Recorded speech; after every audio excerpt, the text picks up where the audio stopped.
Jum'ah, Jum'ah, gotta make thinking on Jum'ah. Everybody's looking forward to the Edur. Miswhacking, miswhacking, yeah! Miswhacking, miswhacking.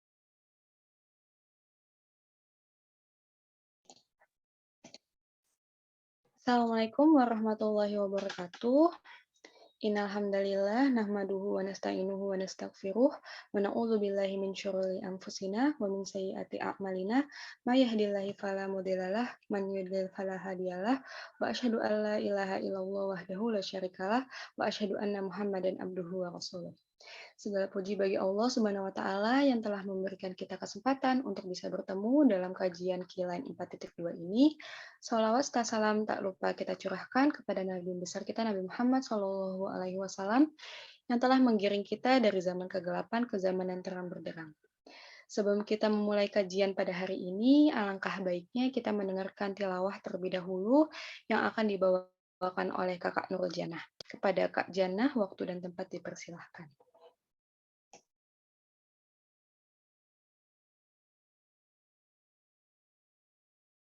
Assalamualaikum warahmatullahi wabarakatuh. A'udzu billahi minasyaitonir rajim. Bismillahirrahmanirrahim. Wa in qala rabbuka lil malaikati inni ja'ilun fil ardi khalifah qalu wa taj'alu fiha man yufsidu fiha wa yasfiku ad-dima' wa nahnu nusabbihu bihamdika wa nuqaddisu lak. Qala inni a'lamu ma la ta'lamun. Yang artinya, dan ingatlah ketika Tuhanmu berfirman kepada para malaikat, aku hendak menjadikan khalifah di bumi. Mereka berkata, apakah engkau hendak menjadikan orang yang merusak dan menumpahkan darah di sana? Sedangkan kami bertasbih memujimu dan menyucikan namamu. Dia berfirman, sungguh aku mengetahui apa yang tidak kamu ketahui. Sadaqallahul azim. Wassalamualaikum warahmatullahi wabarakatuh. Waalaikumsalam warahmatullahi wabarakatuh. Terima kasih kepada Kak Jana atas tilawahnya. Semoga yang membaca dan mendengarkannya mendapatkan keberkahan dari Allah Subhanahu wa taala. Sebelumnya izin memperkenalkan diri, saya Taskia selaku MC yang akan menemani teman-teman semua dalam acara ke depannya. Jadi teman-teman di sini apa kabar nih? Semoga dalam keadaan yang sehat ya. Alhamdulillah pada pagi hari ini di Sabtu ini kita bisa melihat teman-teman yang haus ilmu dan menyempatkan waktu senggangnya untuk mendengarkan kajian Q-Line 4.2 ini dengan tema bagaimana kita bersosial media sambil berdakwah. Hari ini kita kedatangan narasumber yang keren banget. Sebelum memanggil beliau, alangkah baiknya kita kenalan dulu dengan membacakan sedikit portfolio dari beliau. Mungkin dari moderator bisa tolong di-share screen.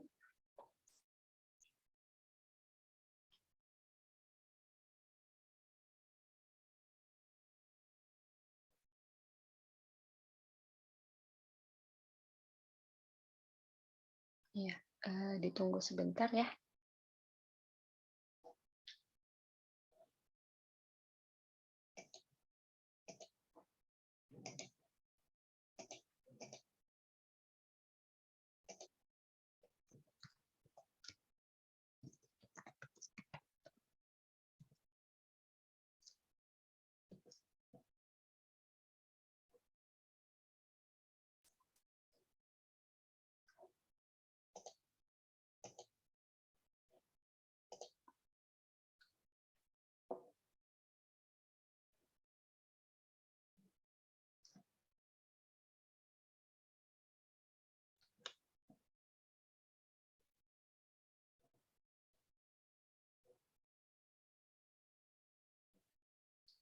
Untuk moderator mungkin bisa di-share screen untuk CV-nya.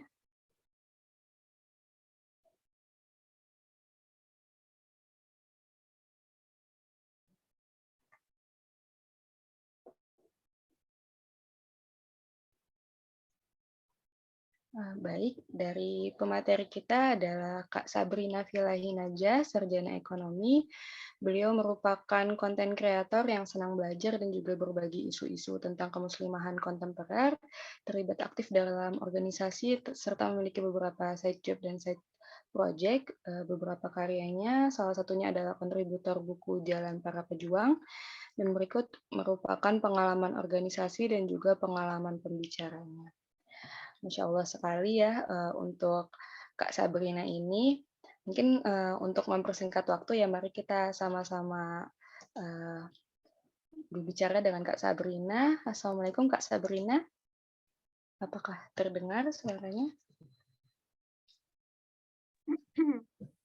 Waalaikumsalam warahmatullahi wabarakatuh. Apa kabar Kak Sabrina? Alhamdulillah baik. Taskia ya panggilannya ya? Iya benar Kak. Ya oke. Kakak apa sudah siap untuk memberikan ilmu kepada teman-teman yang telah hadir? Sudah, insya Allah. Oke baik. Karena kita sudah kedatangan narasumber keren kita dengarkan yuk materi keren yang akan disampaikan ini kepada Kak Sabrina. Waktu dan tempat dipersilahkan. Baik, terima kasih teman-teman semuanya. Izin saya buka ya. Bismillahirrahmanirrahim. Bismillahirrahmanirrahim. Assalamualaikum warahmatullahi wabarakatuh. Alhamdulillahilladzi alafa baina qulubina fa asbahna bi ni'matihi ikhwana. Asyhadu an la ilaha illallah wa asyhadu anna Muhammadar Rasulullah. Rabbi shrah li sadri wa yassir li amri wahlul 'uqdatam min lisani yafqahu qawli. Terima kasih banyak untuk teman-teman Arunika Project yang sudah memberikan kesempatan ya, sudah mengajak berbagi dengan teman-teman semua pada pagi hari ini di tengah aktivitas weekend ya, libur akhir pekan atau bahkan mungkin udah masuk libur akhir semester ya untuk teman-teman yang kuliah. Tapi tidak menyurutkan semangat kita semua untuk sama-sama kita ayo belajar menjadi seorang muslimah khususnya yang berupaya untuk memberikan kiprah dan kontribusi terbaiknya melalui media sosial. Pada pagi hari ini, seperti yang mungkin teman-teman sudah tahu ya, bahwa kita akan sama-sama membahas terkait bagaimana bermedia sosial sambil berdakwah ya. Karena hari-hari ini kita pasti banyak mendapati ya, media sosial itu tidak hanya menjadi tempat flexing, nggak cuma jadi tempat pamer, atau nggak cuma jadi tempat ajang menunjukkan diri dan sebagainya, tapi ternyata media sosial juga menjadi salah satu media atau wasilah yang ampuh atau perantara yang ampuh untuk menyampaikan kebaikan.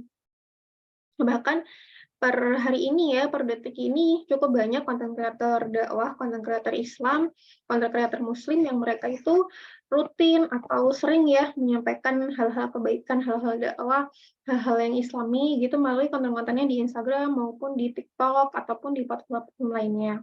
Nah, maka kita sebagai generasi yang pasti tidak lepas dari media sosial ya teman-teman semuanya.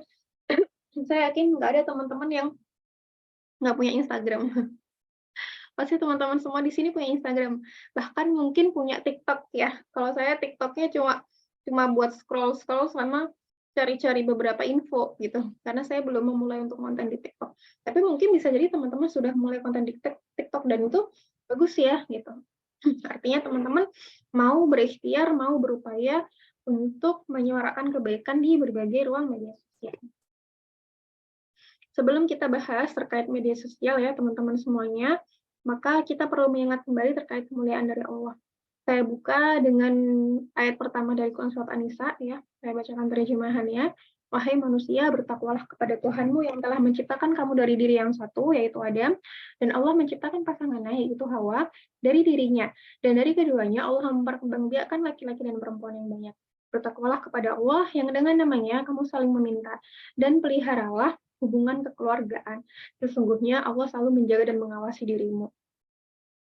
Teman-teman semua, kalau kita memahami arti dan makna dari ayat ini, kita akan mendapati bahwa Allah itu menjamin kedudukan dan kemuliaan kita sebagai seorang perempuan.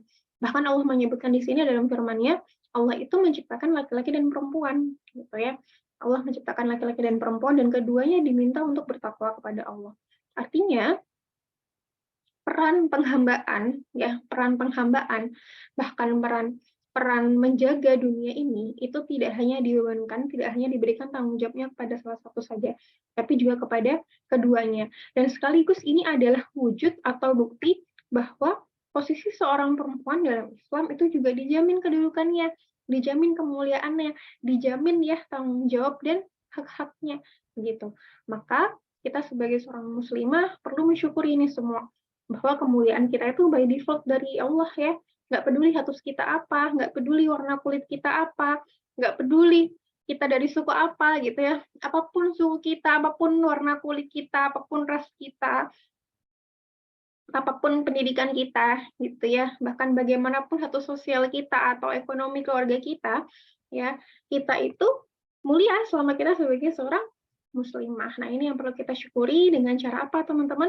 Dengan cara kita memaknai kembali bagaimana peran-peran kita sebagai seorang muslimah ya. Kita perlu memaknai kembali bagaimana sih sebetulnya peran seorang muslimah dalam kehidupan ini.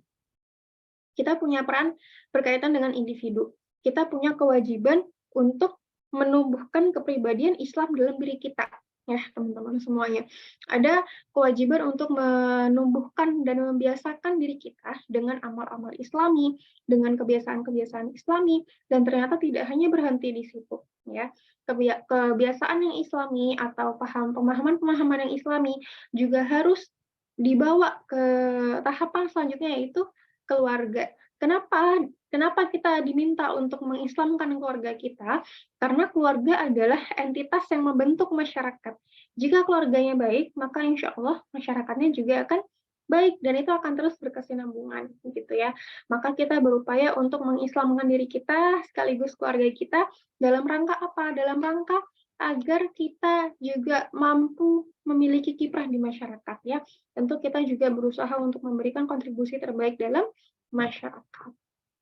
Ini peran-peran muslimah yang perlu kita ingat, dan ini adalah pembuka ya. Kenapa kita harus bermedia sosial? Kenapa kita harus berdakwah lewat media sosial begitu ya? Kenapa sih kita perlu memahami peluang kebaikan yang begitu besar di media sosial gitu? Karena berawal dari peran kita yang luar biasa ya, teman-teman semuanya. Kita tidak diciptakan tanpa tujuan, dan mulai dari mana ya? Mulai dari perbaikan individu dulu, perbaikan keluarga, perbaikan masyarakat, dan seterusnya. Maka perbaikan ini adalah bertahap ya, bertahap, berjenjang, bahkan kita diminta untuk step by step gitu. Bahkan kalau kita memperbaiki individu juga kita perlahan-lahan ya, dalam artian kita pahami prioritas amalnya gitu. Kita laksanakan yang wajib dulu, baru yang sunnah ya. Jangan ditinggalkan menutup auratnya, jangan ditinggalkan menjaga harga diri dan kehormatan sebagai seorang muslimah, baru kita mengupayakan amalan-amalan yang lain yang sifatnya tidak wajib gitu. Jadi kita upayakan yang wajib dulu ya, itu termasuk bagian dari memperbaiki individu kita sebagai seorang muslimah. Nah, apa bekal yang perlu kita miliki untuk kita bisa berperan dalam kehidupan, berperan dalam masyarakat, berperan di sekitar kita, atau bahkan berperan untuk memperbaiki individu? Kita perlu bekal yang namanya ilmu ya. Kita perlu berilmu. Ilmu ini adalah bekal perjalanan kita sebagai seorang muslimah untuk berperan di ruang sosial, untuk berperan dimanapun itu ya. Kita butuh ilmu untuk menjadi basic value kita, untuk menjadi landasan berpikir kita. Kita butuh ilmu sebagai pengontrol laku dan tindakan kita, gitu ya. Jadi kita bertindak itu bukan karena kata orang, bukan karena kata tetangga, bukan karena kata nenek moyang, tapi karena kita punya ilmunya ya, termasuk ilmu agama, ilmu kesehatan, ilmu sosial, dan sebagainya. Kemudian adab ya, mencakup bagaimana syarat ketentuan yang berlaku kalau muslimah keluar rumah. Jadi kita tidak melebur walau membaur ya, membaur tapi tidak melebur.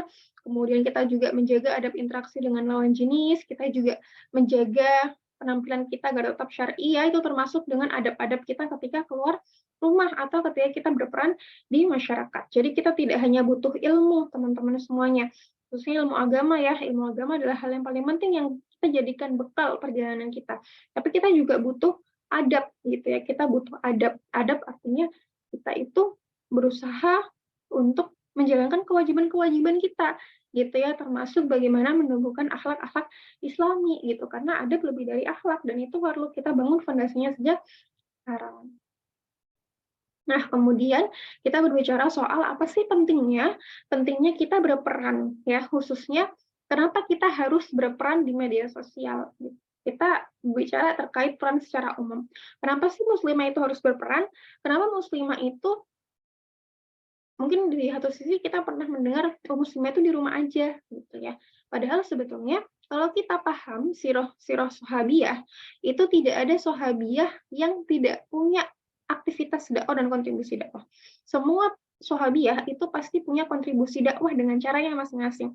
Ada Ibunda Aisyah yang meriwayatkan hadis ya, bahkan perawi hadis terbanyak nomor 3. Bayangkan teman-teman, itu bagaimana amal jariahnya sampai sekarang ya, karena hadis yang diriwayatkan oleh Ibunda Aisyah, Ummul Mukminin Aisyah itu terus mengalir sampai detik ini. Atau Ibunda Khadijah yang dengan hartanya, dengan maliyahnya disumbangkan ya semuanya untuk dakwah gitu, untuk dakwah. Atau kemudian kalau kita tahu ada yang namanya Nusaybah binti Ka'ab gitu.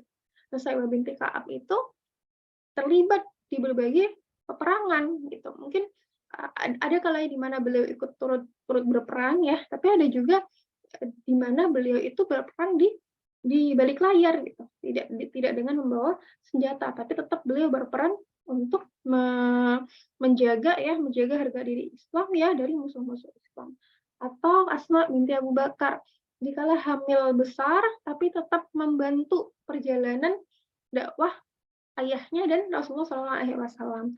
Maka kita perlu memahami apa sih urgensinya kita turut berperan ya. Selain karena kita mencontoh role model kita ya. Bayangkan role model kita siapa ya? Para sahabiah. Para sahabiah aja mencontohkan kita untuk berdakwah, untuk berkontribusi untuk agama ini gitu ya. Maka nggak ada alasan kita untuk nggak ikut berkontribusi. Tujuannya, pentingnya adalah untuk menjalankan kewajiban dan tanggung jawab kita sebagai seorang hamba. Ya, kita punya kewajiban untuk beribadah dan khalifah fil ard. Ya, beribadah artinya kita memaksimalkan ya apa yang kita laksanakan dalam kehidupan ini ya. Kita memaksimalkan semuanya dalam rangka ibadah ya. Kita menjadikan pekerjaan kita, belajar kita, bahkan kita juga memperbanyak ibadah-ibadah wajib dan sunnah kita gitu ya. Itu adalah cara kita untuk menjalankan kewajiban sebagai seorang hamba. Dan juga kita punya tanggung jawab sebagai khalifah fil ard. Khalifah fil ard itu apa? Khalifah fil ard itu adalah menjaga kehidupan dunia. Nah, masalahnya kan banyak cara ya, banyak cara yang bisa kita lakukan. Pertanyaannya adalah cara apa yang kita lakukan untuk kita turut menjaga kehidupan dunia ini gitu, karena Allah itu sudah mempercayakan kepada kita semua ya, para manusia, para hamba, untuk apa? Untuk menjaga kehidupan dunia gitu. Sedangkan kalau kita abai pada tanggung jawab ini, artinya kita lalai dari tanggung jawab seorang hamba gitu. Maka ketika kita menyadari bahwa kita punya potensi hebat nih, karena ada tujuan yang besar gitu ya. Mustahil kita diciptakan itu tanpa tujuan ya. Ketika seorang muslim ya dia berkata bahwa percuma nggak ada gunanya aku hidup di dunia, maka ada yang salah dengan pemahaman dia dan mindset dia sebagai seorang muslim. Karena seorang muslim, dia harus meyakini bahwa tujuan hidup kita sebagai seorang hamba itu sama. Apa? Beribadah dan sebagai khalifah fil ard. Ya, jadi kita hidup ini bukan cuma-cuma gitu, bukan nggak ada gunanya hidup kita. Ini punya tujuan, teman-teman ya. Bahkan kita dipercaya oleh Allah ya, amanah yang begitu besar. Amanah yang bahkan malaikat itu menolaknya. Amanah yang bahkan gunung dan langit itu juga menolaknya. Tapi Allah percayakan kepada manusia, artinya apa? Artinya Allah memahami itu ya, Allah tahu bahwa dan Allah sudah menyiapkan bahwa kita sebagai seorang manusia itu akan mampu menjalankan kewajiban ini. Maka cara kita untuk mensyukuri adalah dengan kita memaksimalkan apa yang telah Allah berikan kepada kita semua. Itu adalah urgensi kenapa kita harus berperan di kehidupan ini gitu. Jangan mau duduk diam di rumah tanpa berkontribusi apa-apa gitu ya. Kita boleh berperan dari rumah, tapi pastikan kita punya kontribusi kebaikan kita semua. Nah, maka tugas kita adalah menghidupi segala ruang dan kita memaksimalkan syiar di berbagai kehidupan ini. Ada kerja di dunia nyata, kita tetap hidup, belajar, bertumbuh, dan di ruang-ruang nyata kita. Kita tetap berusaha untuk memperbanyak aktivitas di ruang-ruang nyata ya, teman-teman semuanya. Tapi kita juga berupaya untuk menghidupkan syiar di dunia maya gitu. Jangan lupa kebaikan itu juga harus terdeteksi di media sosial gitu. Bahkan jauh sebelum saya bermedia sosial, yang aktif di media sosial ya teman-teman, maka basis aktivitas saya di dunia nyata gitu. Karena saya sudah punya aktivitas di dunia nyata yang itu berkaitan dengan apa yang saya bagikan di dunia maya, maka saya mampu menyampaikan beberapa hal atau berbagi konten-konten kebaikan di dunia maya gitu. Sejak dulu sampai sekarang saya terlibat aktif di salah satu organisasi Islam ya, organisasi pemuda Islam namanya KAMI. Di situ saya banyak bertumbuh, saya banyak belajar, saya banyak mencari tahu ya, saya banyak pengalaman yang membuat saya akhirnya memahami bahwa saya bersyukur sebagai seorang muslimah gitu. Nah, itu yang ingin saya bagikan kepada teman-teman semuanya. Gitu. Nah, alhamdulillah sejak awal menjadi seorang maba ya, sejak awal menjadi maba, Allah memberikan amanah gitu untuk saya membina yang namanya kajian-kajian keislaman atau membina mentoring gitu. Saya menjadi seorang mentor. Itu sejatinya saya sedang membina diri saya sendiri gitu ya, membina para muslimah yang ada di sekitar saya gitu. Itu yang akhirnya saya bagikan kepada teman-teman lain di media sosial. Jadi apa yang saya bagikan di media sosial itu adalah apa yang saya kerjakan di dunia nyata, gitu ya. Apakah itu bukan termasuk sombong? Tentu tidak, gitu ya teman-teman. Karena apa? Karena yang kita bagikan adalah nilai-nilai yang kita lakukan di dunia nyata, gitu ya. Bukan seberapa besar kuantitasnya, tapi apa yang kita bagikan di dunia nyata itu juga kita bagikan di dunia maya, gitu ya. Misal nih, saya bersyukur dengan adanya ukhuwah Islamiyah antar sesama muslimah. Nah, saya bagikan itu saya bagikan itu di media sosial gitu ya. Betapa bersyukurnya kita yang punya teman-teman sesama muslimah yang saling mengingatkan dalam kebaikan dan seterusnya.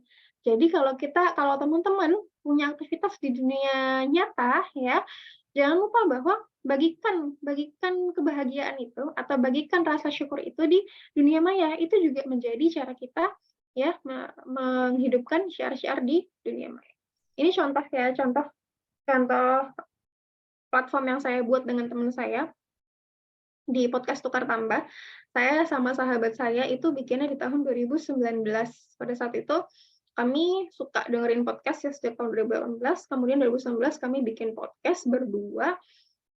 Sudah berjalan dan memang beberapa waktu ini kami belum rutin update lagi ya, teman-teman semuanya, kan ada beberapa project lain juga. Tapi kami harapkan dari podcast ini ada satu channel yang bisa menjadi teman belajarnya muslimah-muslimah di luar sana. Karena di podcast ini kami berbincang dengan para muslimah dengan berbagai keilmuan gitu ya. Kami pernah berbincang dengan seorang dokter, kami pernah berbincang dengan seorang muslimah yang aktif di kelestarian lingkungan gitu. Bahkan kami juga pernah berbincang dengan seorang muslimah yang beliau itu mahir dalam berbahasa Inggris dan sering ke luar negeri. Jadi kami menggali banyak hal, banyak prestasi, banyak karya dari berbagai muslimah dengan latar belakang yang berbeda. Itu harapannya ini bisa menjadi pemicu semangat ya dan belajar para muslimah di luar sana. Gitu ya. Maka bekal apa yang perlu kita siapkan untuk melangkah sebagai seorang muslimah, khususnya di media sosial.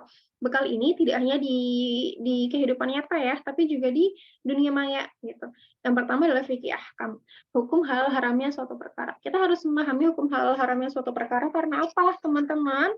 Karena hari-hari ini banyak sekali teman-teman yang menggunakan identitas muslimah, tapi mereka tidak memahami halal haram suatu perbuatan. Mereka tidak memahami hal haramnya suatu tindakan. Contohnya apa? Saya sering lihat ya, mereka yang berjilbab tapi joget-joget di media sosial. Atau mereka yang berjilbab syar'i ya, mereka menutup auratnya, tapi mereka live di media sosial sampai tengah malam dan menyapa para laki-laki. Itu kan harusnya kita paham ya, perkara mana yang halal, perkara mana yang haram gitu. Ketika seorang perempuan dengan sadarnya dia berinteraksi dengan laki-laki di jam-jam yang tidak wajar, maka itu kita pahami bahwa itu bukan suatu hal yang halal gitu ya. Tidak boleh ada perkara-perkara yang akhirnya membolehkan dia pada suatu hal-hal yang jelas diharamkan. Gitu. Nah, kita perlu memahami itu semua. Kemudian fikih dakwah, pemahaman tentang sudut pandang dakwah. Agar apa? Agar dalam kita berbagi kebaikan, kita juga mempertimbangkan beberapa hal, termasuk kondisi kondisi segmentasi yang kita jadikan sasaran gitu ya, atau kondisi masyarakat. Jangan sampai masyarakat kita misal terbiasa dengan bahasa daerah gitu ya, terus kita pakainya bahasa Inggris gitu, ya nggak akan nyampe pesannya gitu ya. Itu termasuk cara kita untuk memahami fikih dakwah.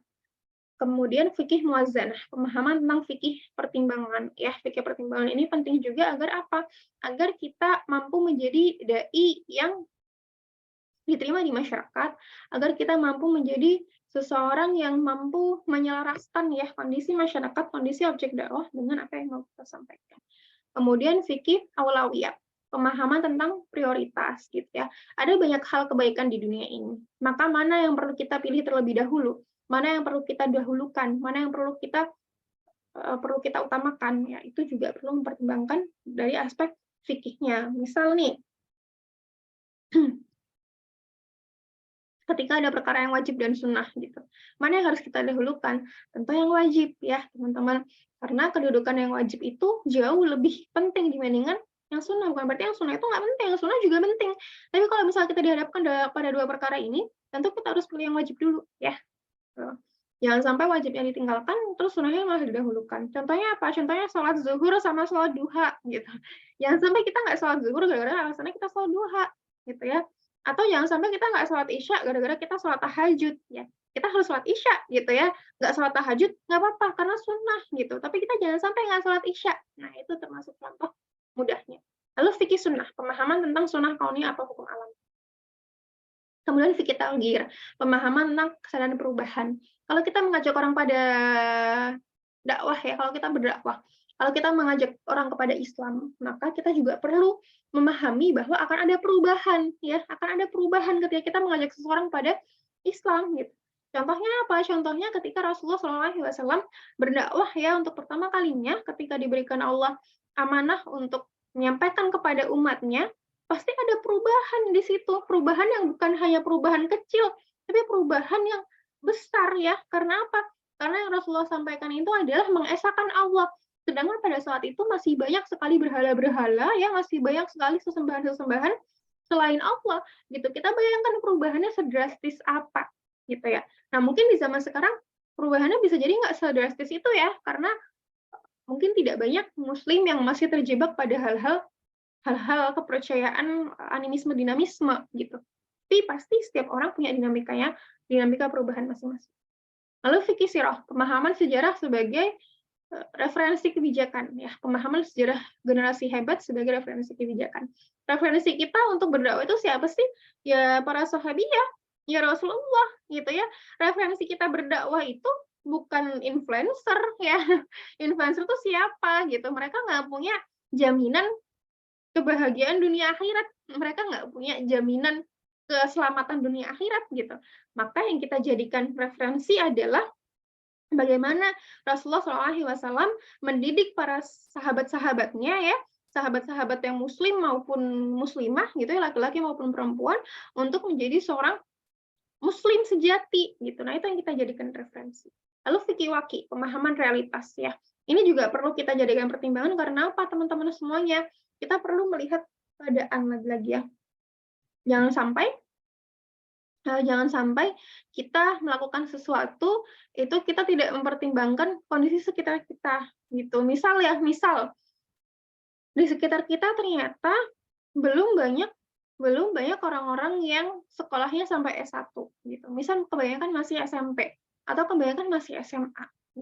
Maka bahasa yang kita gunakan ya atau hal-hal yang kita pahamkan kepada mereka adalah hal-hal yang mudah dipahami, mudah dicerna gitu ya.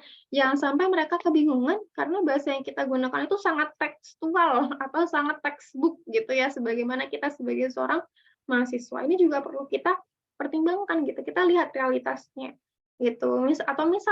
Misal kondisinya, kalau kita tahu di Yaman ya, di Tarim khususnya ya, banyak muslimah di sana itu mereka tidak keluar rumah. Karena apa? Karena keluarga-keluarganya lah yang memahamkan agama kepada dia. Kenapa seperti itu? Karena keluarganya semuanya habaib. Keluarganya itu para ahli fiqh, ahli hadis ya, ahli sirah dan sebagainya. Ya, pokoknya ilmu agamanya itu luar biasa deh. Bahkan diajarkan sama keluarga aja cukup gitu. Tapi kondisi di sini berbeda, teman-teman. Kita nggak bisa seperti itu. Karena apa? Karena keluarga kita bukan ahli fikih, keluarga kita bukan ahli hadis, sehingga kita harus keluar rumah untuk belajar.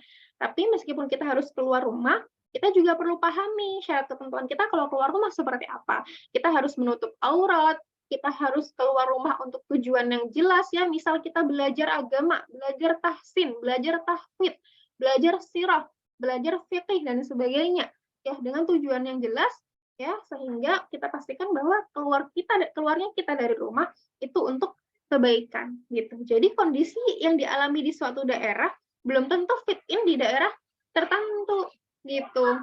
Misal contoh lainnya, di Arab itu kalau nggak salah jilbab mereka tidak selebar atau sebesar kita yang di Indonesia. Karena apa? Karena semuanya pakai gamis ya. Semuanya pakai gamis, semuanya pakai abaya, ya bahkan mungkin warnanya cenderung sama gitu, dan pakaiannya pasti longgar, pakaiannya sangat longgar gitu, sehingga insya Allah itu sudah cukup untuk membentuk aurat gitu. Definisi jilbab mereka itu berbeda dengan definisi jilbab di kita. Sedangkan kenapa di sini sebagian banyak yang menggunakan jilbab yang cukup lebar gitu ya, karena mungkin ya pakaian yang dimiliki itu tidak selonggar itu, sehingga masih perlu ditutupi dengan jilbab yang lebar juga gitu. Jadi yang diterapkan di suatu daerah belum tentu bisa diterapkan di sini gitu. Tinggal kita sesuaikan aja dengan kondisinya seperti apa.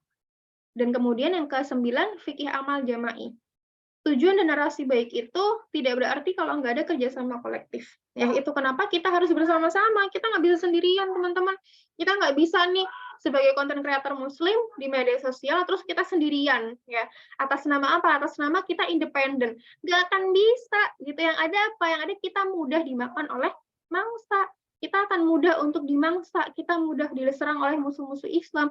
Kita harus berkumpul, bergaul dengan sesama konten kreator muslim. Atau kita sebagai seorang muslimah deh gitu ya. Kita temenan emang harus milih-milih ya.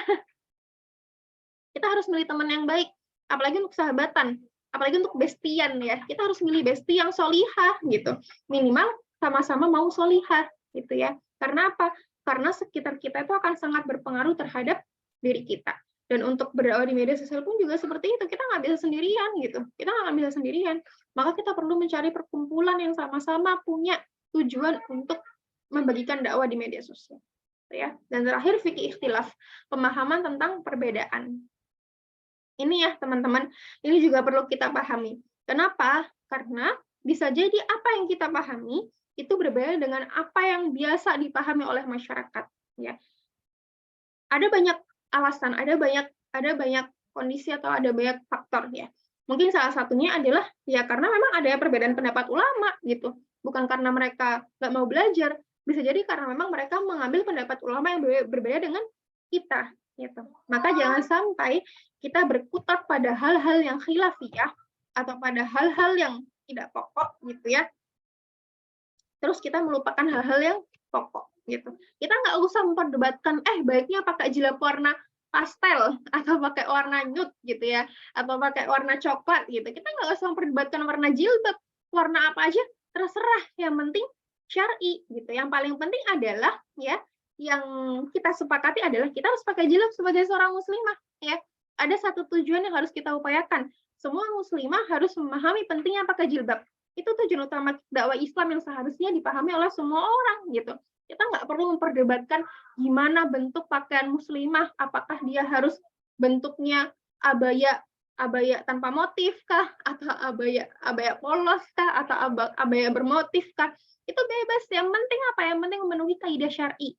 Ya, yang paling penting adalah bagaimana memahamkan masyarakat, khususnya muslimah di luar sana, agar mereka menggunakan jilbab menutup aurat dengan syarat-syarat yang berlaku. Itu yang paling penting. Karena apa? Karena nggak ada perdebatan lagi ya. Hal-hal yang menimbulkan perdebatan yang itu berbeda-beda setiap ulama ya, baiknya dihindari gitu ya. Kayak misal warna pakaian tadi, udah nggak usah diperdebatin, bebas lah dia mau pakai pakaian warna navy, warna coklat, warna pink, terserah gitu. Yang penting apa? Yang penting dia menutup aurat secara syar'i gitu ya. Itu teman-teman bekal yang perlu kita miliki sebagai seorang muslimah untuk melangkah di kehidupan ini. Karena apa? Karena dakwah itu nggak bisa hanya berbekal ghirah. Dakwah itu nggak bisa cuma kita berbekal semangat aja.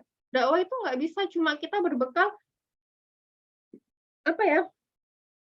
motivasi aja gitu. Tapi kita juga perlu yang namanya pemahaman dan kesadaran akan ilmu yang kita miliki, ya.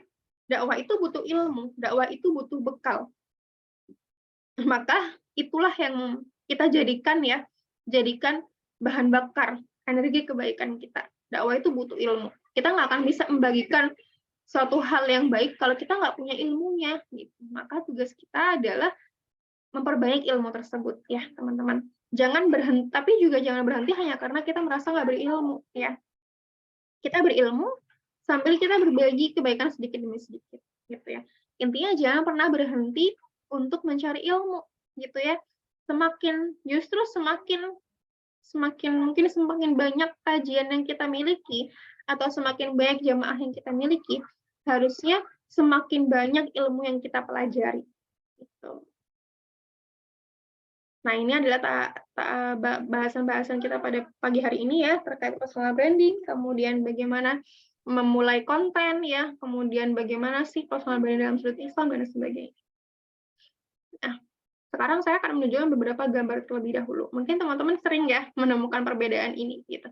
Kalau dinamai iced tea itu dijual 20.000 di kafe-kafe biasanya ya. Pasti teman-teman pernah dong ke kafe beli es teh atau lemon tea aja tapi bayarnya 25.000, 30.000 gitu ya. Padahal kalau teman-teman beli di warung tetangga, warung sebelah rumah, bisa jadi harganya cuma 5.000 atau 3.000, atau kalau bikin sendiri gratis ya, karena di rumah udah ada lemon, udah ada teh, udah ada es, tinggal diaduk-aduk aja. Tapi kenapa ada perbedaan seperti ini, teman-teman? Nah, ini pertanyaan bagi kita. Kenapa beda nama jadi beda harga ya? Atau bahkan mungkin karena gelasnya yang beda gitu. Tapi kadang juga gelasnya sama aja, cuman harganya tetap beda jauh gitu. Atau kalau kita tahu ayam goreng yang dijual di pinggir jalan, harganya tuh nggak sampai 20.000 ya, paling cuma 15.000, 10.000 bahkan kadang ya satu potongnya. Tapi kalau kita beli di McD, kita beli di AW, kita beli di KFC, harganya bisa 50.000 satu paket. Ada nasi juga, ada minum juga gitu. Padahal kalau kita beli di merek-merek lain yang pinggir jalan tuh biasanya lebih murah. Nah, apa kira-kira yang membedakan itu semua? Apa ya perbedaannya? Namanya padahal bisa jadi sama ya, sama-sama fried chicken, sama-sama ayam goreng, bahannya sama, ayamnya sama, mungkin ya, bahkan mungkin distributor bahan bakunya juga bisa jadi sama gitu. Karena apa ya? Karena mungkin tempat jagal hewan di satu daerah itu ya pasti sama aja kan ya. Kalau dulu tempat tinggal saya di Mojokerto di Jawa Timur, itu ada tempat jagal yang biasa jagal hewan ya, sapi atau apapun itu, yang biasanya jadi jadi tempat untuk beli bahan baku daging-daging gitu. Nah, bisa jadi bahan bakunya dari tempat yang sama gitu. Tapi kenapa harganya beda? Ternyata yang membedakan teman-teman adalah brandingnya ya. Kenapa sampai ada perbedaan yang cukup drastis, padahal produk yang dijual sama, padahal bahannya sama-sama teh, sama-sama dari daun teh, sama-sama dari ayam, ayamnya disembelihnya juga mungkin disembelih orang yang sama, nggak beda gitu, bisa jadi ya, mungkin ya meskipun mungkin tepungnya beda gitu mungkin ya, gitu, tapi nasi pasti sama ya, beras merek apapun ya, dirasanya tetap kayak nasi, meskipun ya mungkin ada perbedaan ya antara beras mahal sama beras yang standar gitu. Tapi kan itu tidak jauh berbeda gitu. Beras yang paling mahal dengan yang paling murah aja selisihnya paling cuma 5.000. Gitu. Tapi ternyata yang membedakan apa? Yang membedakan adalah brandingnya. Yang membedakan adalah pemasarannya gitu ya. Sehingga suatu produk yang memiliki nama ya, dia bisa mematok harga mungkin yang lebih mahal atau lebih fantastis dibandingkan brand-brand produk-produk serupa dari brand-brand yang lainnya. Nah, itu yang perlu kita bangun saat ini, teman-teman. Kalau kita mau berdakwah di media sosial, maka kita tidak boleh abai terhadap yang namanya personal branding, ya. Kita harus memperhatikan terkait personal branding ini. Apa sih personal branding itu? Personal branding itu adalah apa yang membuat orang mengenal atau mengingat kita, ya. Personal branding itu adalah suatu hal yang membuat orang itu tahu dan ingat sama kita. Ini kalau kata Bang Iqbal Haryadi, gitu ya. Jadi kalau misal nih ada yang tanya gitu, Sabrina itu siapa sih? Sabrina yang mana gitu? Ada beberapa kemungkinan orang menjawabnya. Oh, Sabrina yang asli Jawa. Oh, atau Sabrina yang tinggi gitu ya. Oh, atau Sabrina yang suka konten di media sosial gitu ya. Mungkin banyak kemungkinan orang menjawab gitu. Nah, itu contoh apa? Contoh dari branding diri kita gitu. Karena kita selama ini kalau berkenalan dengan orang, saya dari Jawa gitu. Atau mungkin ketika mereka tahu kita di dunia nyata, kamu tinggi banget ya gitu. Atau misal, oh apa namanya, dari bentuk fisik, oh hidung kamu mancung ya gitu. Atau mungkin satu hal yang kadang bikin orang tuh gampang ingat sama kita gitu ya teman-teman. Atau mungkin dari pakaian kita, oh dia yang suka banget pakai baju warna pink gitu. Karena dia suka sama warna pink. Ada teman saya yang kayak gitu teman-teman. Ada teman saya yang dia itu suka banget sama warna pink, jadi sering banget pakai baju-baju yang ada aksen warna pinknya gitu. Nah, bisa jadi orang tuh akan ingat dari hal-hal yang mungkin melekat dalam diri kita. Nah, itu yang disebut dengan branding. Jadi kita itu mau diingat kayak gimana gitu ya. Kita itu mau diingat sebagai apa.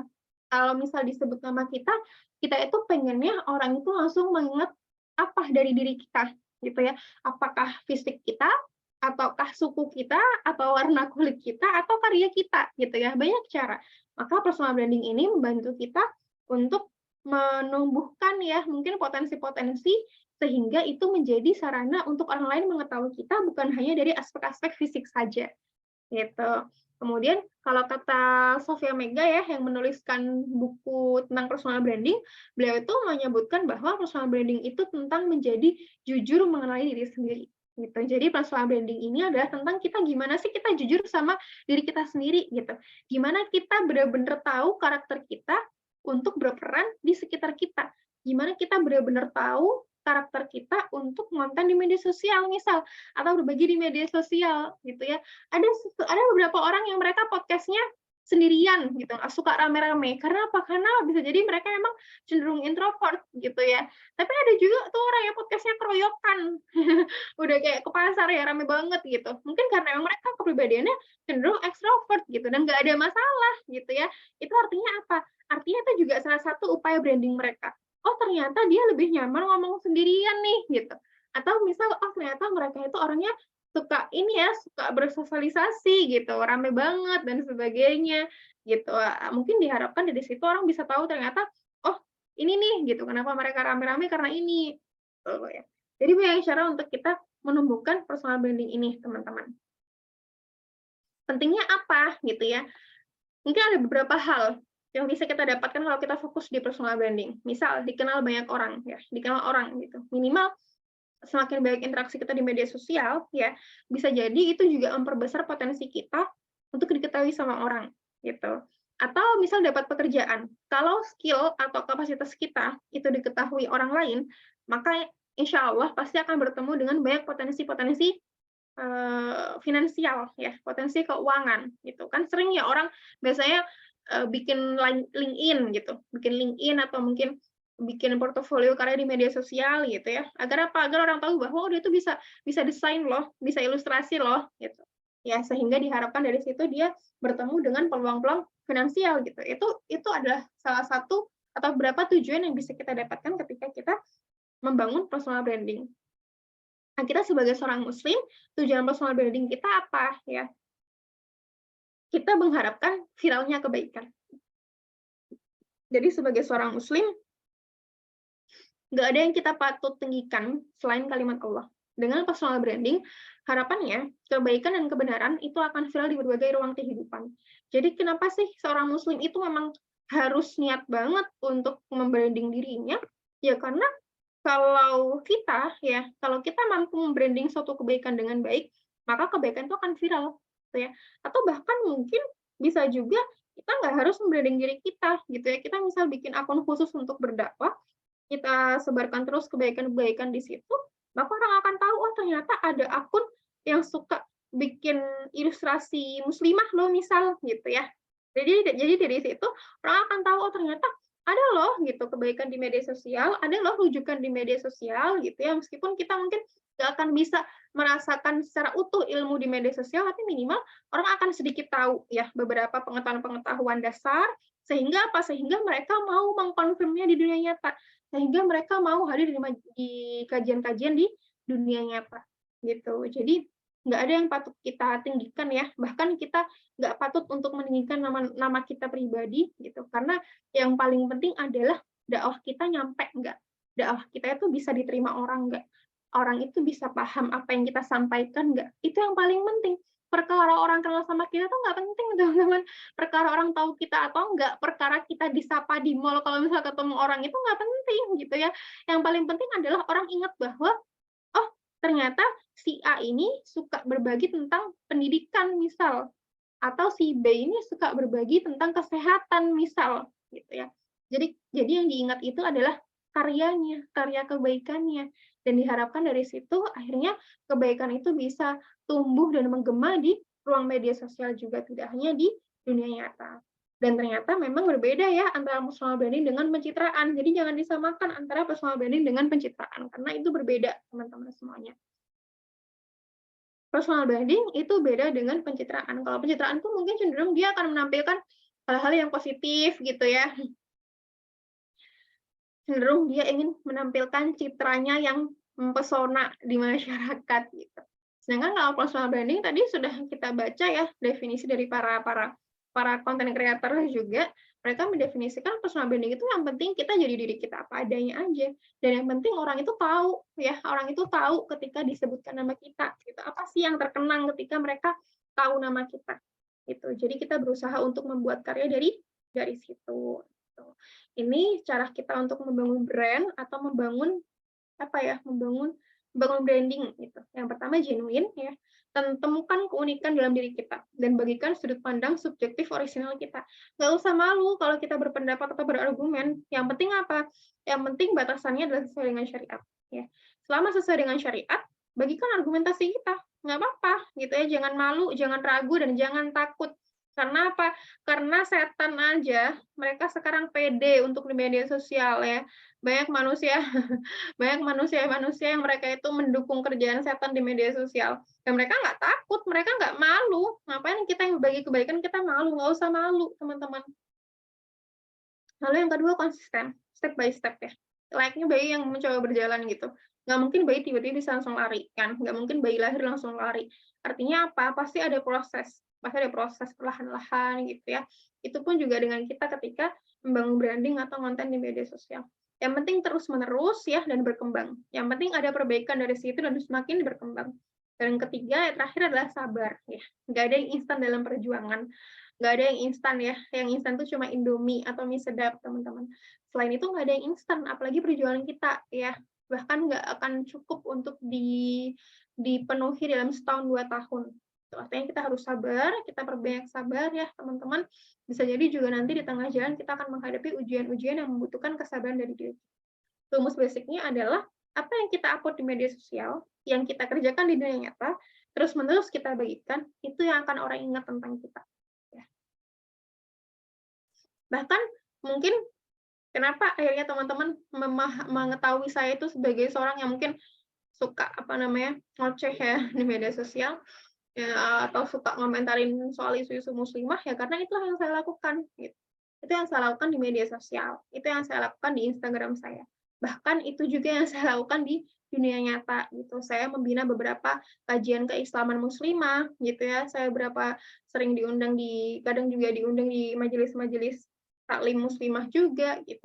Jadi ternyata itu juga berpengaruh ya teman-teman, apa yang kita lakukan di dunia nyata dan apa yang kita lakukan di media sosial itu juga berpengaruh gitu ya, sehingga itu membentuk suatu branding atau suatu hal yang membuat orang tuh tahu dan ingat soal kita gitu. Jadi kalau kita mau diingat kebaikannya ya kita bagikan kebaikan gitu, karena sekarang tuh banyak orang yang diingat karena apa? Karena joget-jogetnya.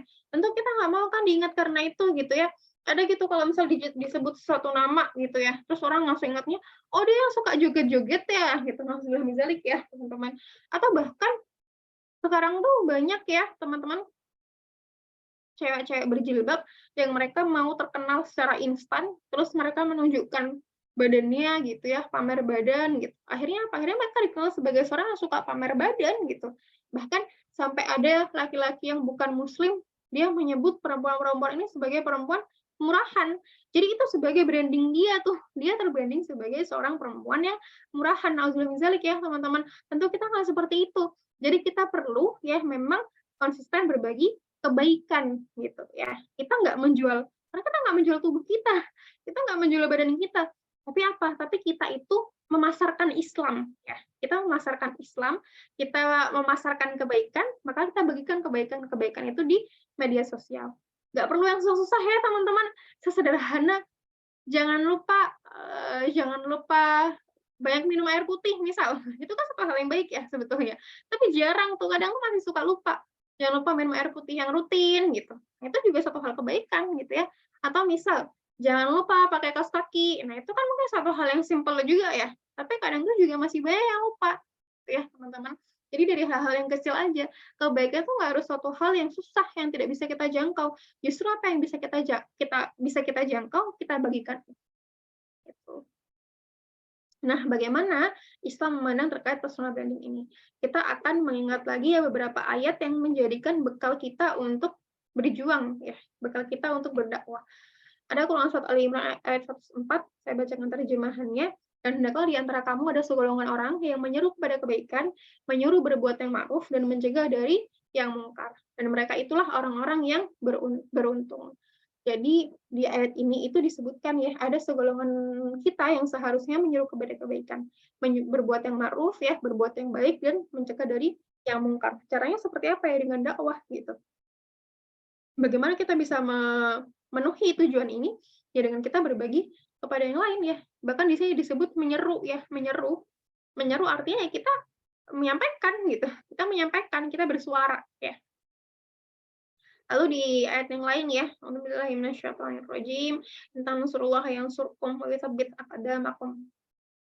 Wahai orang-orang yang beriman, jika kamu menolong agama Allah, niscaya Dia akan menolongmu dan meneguhkan kedudukan. Quran Surat Muhammad ayat 7 ya. Ini mungkin ayat yang sering dijadikan penguat para aktivis dakwah gitu. Karena apa? Karena ini yang menjadikan pegangan kita, yang buat kita kuat bahwa kalau kita menolong agama Allah, kalau kita membantu agama Allah, maka insya Allah Allah yang akan menolong kita dan meneguhkan kedudukan kita. Bukan lagi pejabat ya, bukan lagi pejabat yang membantu kita, tapi Allah gitu.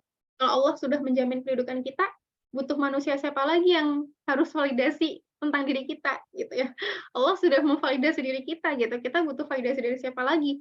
Kalau Allah sudah memberikan, kalau Allah sudah mengucapkan janjinya, kalau Allah sudah berjanji ya, kalau Allah sudah menjamin itu semua di dalam Al-Qur'an gitu.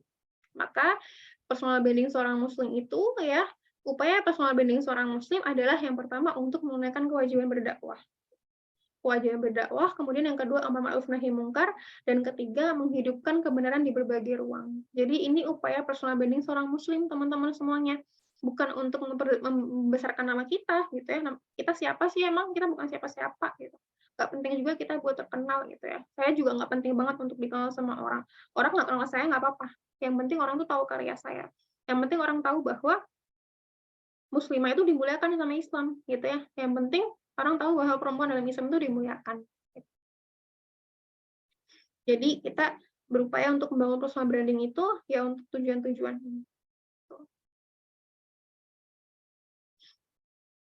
Nah, kita coba ingat ya beberapa tokoh-tokoh ini gitu. Siapa sih Umar bin Khattab? Atau siapa sih Umar bin Khadijah gitu ya? Atau siapa kalau Usama bin Zaid? Kalau misal disebut siapa Usama bin Zaid, kita pasti langsung ingatnya, oh yang ini yang apa namanya? Yang panglima perang paling muda ya di umur 21 tahun gitu. Atau misal ketika disebut Ummul Mukminin Khadijah deh. Saya pengen tahu teman-teman, coba ketikkan di kolom chat ya. Kalau disebut siapakah Ummul Mukminin Khadijah, maka teman-teman menjawab siapa? Apa kata yang teman-teman ingat atau kalimat yang teman-teman ingat ketika disebut Ummul Mukminin Khadijah? Coba kirim di kolom chat.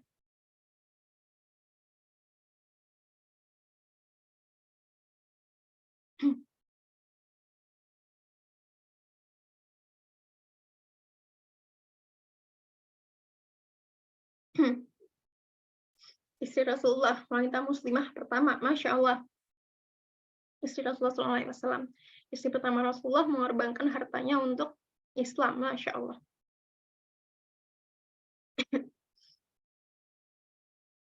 Ya, terima kasih ya teman-teman. Jadi ini adalah yang teman-teman ingat ya, ketika disebutkan Ummul Mukminin Khadijah, Masya Allah ya, kita semua tahu bahwa beliau adalah seorang yang pertama kali menerima Islam, dakwah Islam. Bukan laki-laki ya teman-teman, yang pertama kali menerima dakwah Nabi Muhammad adalah Ibunda Khadijah gitu. Bahkan beliau termasuk Ummul Mukminin ya, artinya istri Rasulullah SAW. Bahkan beliau dikenal dengan seorang sahabiah, sosok sahabiah yang mengorbankan harta dan jiwanya untuk Islam gitu, senantiasa mendampingi Nabi Muhammad untuk berdakwah gitu. Masya Allah ya teman-teman. Nah, yang uniknya adalah teman-teman, menariknya adalah tanpa media sosial, tapi kontribusi beliau ya, kontribusi Ummul Mukminin ini terus diingat sepanjang masa, terus terkenang sepanjang masa. Bayangkan ya, pada saat itu nggak ada yang namanya Instagram gitu, nggak ada tuh upload, "Hai guys, kita lagi perang" gitu, atau "Hai guys, kita lagi misal belajar, kita lagi ngaji" gitu. Nggak ada upload seperti itu gitu ya. Bahkan nggak ada sorotan kamera yang merekam atau mendokumentasi itu semua. Tapi apa? Kontribusinya terus terkenang ya teman-teman semuanya. Maka tugas kita adalah mari kita dikenal berdasarkan kontribusi dan kebaikan yang kita lakukan, bukan sensasi atau kontroversi gitu ya. Kenapa sih para sahabat dan sahabiah ini dikenal karena suatu aktivitas kontribusinya atau dikenal karena karya hebatnya ya? Ya karena mereka punya kontribusi besar yang dilakukan untuk peradaban Islam gitu.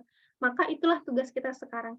Ayo kita dikenal karena kebaikan kita, karena kontribusi kita, bukan sensasi, bukan kontroversi ya, bukan karena joget-jogetnya, bukan karena goyang-goyangnya, na'udzubillah gitu ya. Maka ayo kita dikenal karena karya kebaikan yang kita bagikan. Maka penting untuk kita meluruskan niat ya. Sebelum kita ngonten, maka kita perlu meluruskan niat kita. Kita buat apa sih dakwah di media sosial? Kita buat apa sih ngonten di media sosial? Kita buat apa sih berbagi di media sosial gitu ya? Kita harus luruskan dulu itu niat kita. Jangan sampai niat kita itu ternodai dengan pandangan-pandangan duniawi gitu ya. Jangan sampai niat kita itu akhirnya semata-mata hanya untuk perhatian orang gitu ya. Padahal sebetulnya kita punya tujuan yang jauh lebih mulia, lebih utama dibandingkan itu semua. Dan kita perlu memahami juga apa ya tantangan dakwah via konten gitu. Karena tantangan dakwah via media sosial itu pasti banyak ya. Tantangan bukan berarti ini kutukan ya, bukan berarti kutukan gitu. Tapi ini perlu kita waspadai. Jangan sampai ya kita biar lebih berhati-hati aja. Tantangan ini kita pahami agar kita lebih berhati-hati. Yang pertama rawan salah paham. Karena apa? Karena bagaimanapun media sosial itu terbatas ya. Kayak misal kita ngetik di Twitter nih, itu pasti ada kapasitas maksimalnya kan hurufnya. Atau misal di Instagram. Di Instagram itu kalau bikin carousel maksimal 10 slide. Kalau bikin reels maksimal sekian menit gitu ya. Kalau live Instagram maksimal sejam atau 2 jam. Sehingga apa? Sehingga rawan salah paham gitu ya. Dari cuplikan-cuplikan tadi ya. Dari terbatasnya durasi di media sosial ya, atau bahkan kalau kita nge-story di Instagram itu kan maksimal 60 detik ya. Dari terbatasnya durasi tersebut, maka yang perlu kita waspadai adalah rawan salah paham gitu. Jangan sampai kita itu membagikan suatu hal sepotong-sepotong sehingga orang itu salah paham dengan apa yang kita sampaikan. Makanya kita kalau membagikan sesuatu di media sosial itu memang baiknya yang cukup disampaikan dalam waktu misal semenit atau 2 menit gitu. Atau misal cukup dibagikan dalam beberapa slide tulisan. Sehingga apa? Sehingga menyeluruh dan komprehensif tuh yang disampaikan gitu ya. Kemudian yang kedua, fikih dakwah terabaikan. Tantangan yang kedua itu fikih dakwah terabaikan. Kadang banyak ya fenomena-fenomena muslimah yang mereka itu niatnya sih pingin menunjukkan bahwa mereka bangga ya sebagai seorang muslimah, tapi mereka nggak paham fikih dakwahnya. Sehingga apa yang terjadi adalah mereka justru lebih banyak upload video tentang dirinya, menggunakan pakaian-pakaian yang berbeda-beda, kemudian berjoget-joget atau bahkan menari-nari di video tersebut. Kita boleh kok upload aktivitas diri kita, tapi jangan sampai akhirnya beralih kepada tarian-tarian yang justru itu mengundang godaan gitu ya, atau mengundang sensasi gitu. Jangan sampai kita salah caranya padahal sebetulnya tujuannya baik. Terus yang ketiga overwhelm ya. kadang kita itu akhirnya merasa jenuh dengan banyaknya informasi yang kita miliki ya, yang kita terima gitu. Nah, itu juga tantangan bagi diri kita, teman-teman. Jangan sampai kita stres sendiri gara-gara informasi yang kita terima itu nggak kita filter. Lalu yang keempat terakhir, dituntut singkat namun komprehensif ya. Tadi sudah sempat saya sampaikan juga, kita itu cuma diberikan durasi yang sedikit tapi diminta untuk komprehensif. Makanya kenapa baiknya kita itu membagikan satu hal yang memang cukup selama 1 menit gitu ya, atau satu hal yang bisa dibagikan selama 2 menit gitu. Jangan sampai kita contoh lain adalah satu hal yang nggak bisa disampaikan via konten atau rawan disampaikan via konten adalah fikih haid. Kenapa? Karena itu panjang banget bahasannya. Atau berbagai macam bahasan fikih deh. Yang misal fikih sholat, fikih toharah. Itu kan susah ya kita untuk menyampaikan selama 1 menit gitu. Karena baru pembukaan aja itu udah 1 menit ya. Belum bahas soal toharahnya, belum bahas soal cara bersucinya, atau misal bahas soal macam-macam darah dan sebagainya. Itulah kenapa ada beberapa hal yang kita bisa sampaikan di media sosial, tapi ada juga yang perlu kita sampaikan prolognya, lalu kita ajak mereka untuk menuju majelis ilmu yang lebih komprehensif. Gitu ya. Lalu kemudian ketiga, terkait bagaimana kita memulai konten ya. Gimana sih kita mulai konten gitu. Di sini saya akan banyak menggunakan case di Instagram ya, teman-teman, tapi mungkin juga bisa diaplikasikan di media sosial lain. Yang pertama, kita ingin dikenal sebagai apa? Temukan value dan keunikan diri kita. Kita tuh mau dikenal sebagai apa sih gitu. Coba ya, ini mungkin teman-teman bisa sambil ambil kertas dan pena, dituliskan. Kita mau dikenal sebagai apa? Saya mau dikenal sebagai seorang pendidik gitu ya. Pendidik yang islami gitu, atau pendidik yang suka dengan anak kecil misal ya. Boleh dituliskan gitu. Karena apa? Karena satu hal yang katanya kita ingin dikenal sebagai seseorang atau suatu hal yang melekat dalam diri kita, otomatis branding kita tentang itu gitu ya. Kalau kita ingin dikenal sebagai seorang pendidik anak usia dini misal, ya otomatis pasti postingan kita nggak jauh-jauh dari bagaimana kita berinteraksi dengan anak kecil, ya kan? Bagaimana interaksi kita di sekolah sebagai guru mereka gitu. Atau misal sebagai seorang ekonom syariah misalnya. Ya otomatis apa yang kita bagikan itu adalah bagaimana sharing kita berkaitan dengan pengelolaan keuangan Islami misal gitu. Jadi apa yang kita bagikan itu sesuai dengan kita itu mau dikenal sebagai apa gitu. Jadi konten kita itu bukan berdasarkan apa yang lagi trending gitu. Kita boleh kok memanfaatkan apa yang lagi trending, tapi kalau kita terus-terusan ya memanfaatkan yang lagi trending ya kita akhirnya lupa sama diri kita gitu. Kita jadi nggak fokus untuk mengenali diri kita sendiri gitu. Padahal kita harapkan dengan kita membranding diri, dengan kita ngonten ya, kita jadi lebih kenal sama diri kita pribadi. Gitu. Maka temukan keunikan dari diri kita dan value kita itu seperti apa. Nggak harus sama, justru bagusnya beda gitu. Karena pasti setiap orang punya potensi yang berbeda-beda. Lalu tentukan strong way-nya itu apa. Kalau saya pribadi punya 3 strong way ini dari dulu sampai sekarang ya, sebelum saya ngonten, saya bikin semacam grand design konten saya seperti apa, dan ini strong way saya ya, karena saya menyadari bahwa berdakwah di medsos itu kewajiban, kemudian karena saya mau memang melawan kebatilan di media sosial ya, sekaligus saya menjadikan media sosial itu sebagai legacy atau jejak kebaikan gitu ya, jejak kebaikan, maka saya konten di media sosial. Dan tentu strong way setiap orang pasti beda-beda gitu. Jadi tentukan strong way-nya masing-masing seperti apa. Silakan dituliskan deh, kalau udah tahu dituliskan aja gitu. Oh, strong way saya seperti ini. Gitu ya. Nah, kemudian tahap pertama. Ini tahap pertama kalau kita mau konten. Yang pertama, pilih platformnya. Ya, pilih platform yang akan kita jadikan ruang berjuang dan fokus dengan platform tersebut. Misal teman-teman mau pilih Instagram, fokus di Instagram. Atau misal teman-teman mau pilih TikTok, fokus di TikTok. Karena kita bukan influencer yang punya tim admin ya. Kita bukan Atta Halilintar, kita bukan Nagita Slavina yang punya pegawai khusus untuk mengolah media sosialnya. Gitu. Jadi kita nggak bisa untuk pilih semua media sosial, teman-teman ya. Jadi kita tentukan satu platform medsos aja. Lalu kita fokus di situ. Boleh pilih IG, atau boleh pilih Twitter, atau boleh pilih TikTok, bebas ya, yang sesuai dengan kemampuan teman-teman semuanya. Gitu. Jadi semakin fokus semakin baik gitu, karena lagi-lagi kita kan mengolahnya sendirian ya gitu, kita belum ada admin, belum ada tim untuk mengolah medsos, jadi yang penting kita fokus dulu. Lalu yang kedua, kepakaran. Topik dan pembahasan apa sih yang kita kuasai ya teman-teman, topik dan pembahasan apa sih yang kita bisa gitu. Kita nggak diminta untuk berbagi suatu hal yang kita nggak mampu ya, tapi kita bagikan apa yang kita mampu. Kenapa saya nggak berbagi soal dunia kesehatan ya? Karena saya bukan di situ keilmuan saya.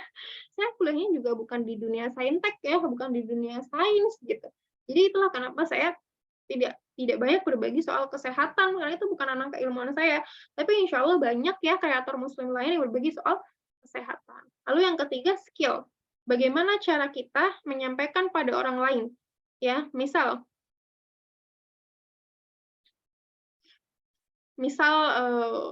visualkah atau tekskah?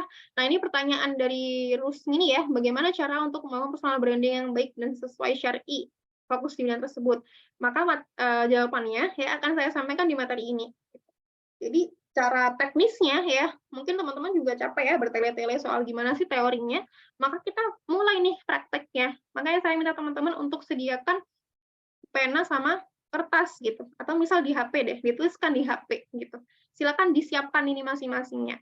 First step-nya ini diisi ya, platformnya pilih apa, kepakarannya apa, skill-nya apa, teman-teman punya skill apa gitu. Apakah teman-teman bagus di public speaking ya? Kalau bagus di public speaking, cocok untuk bikin TikTok, karena TikTok itu banyaknya berupa video kan ya. Tapi kalau misalnya teman-teman ternyata bisanya gambar, insya Allah cocoknya di Instagram gitu ya, di Instagram bagus tuh gitu. Karena apa? Karena Instagram itu kan mendukung kita untuk menunjukkan karya visual kita gitu ya. Atau misalnya teman-teman bisa nulis gitu, bisa di Twitter, bisa juga di Instagram gitu ya, tinggal sesuaikan dengan skill kita. Ini cara juga ya teknis untuk membangun personal branding gitu. Dari awal sampai slide ini tadi sudah saya sampaikan ya terkait personal branding dan sebagainya gitu. Maka saya yakin teman-teman pasti sudah paham bagaimana dasar dari personal branding. Nah, sekarang kita bahas soal teknisnya gitu ya. Jadi karena kita bahas soal teknis, maka silakan disiapkan ya tadi catatannya agar setelah ini teman-teman bisa langsung praktik. Nah, ini contohnya ya. Contoh dari media sosial saya, teman-teman. Kalau teman-teman mungkin ingin tahu gimana sih sebetulnya wujud personal branding, biasanya ya akan mudah terlihat dari profil Instagram gitu.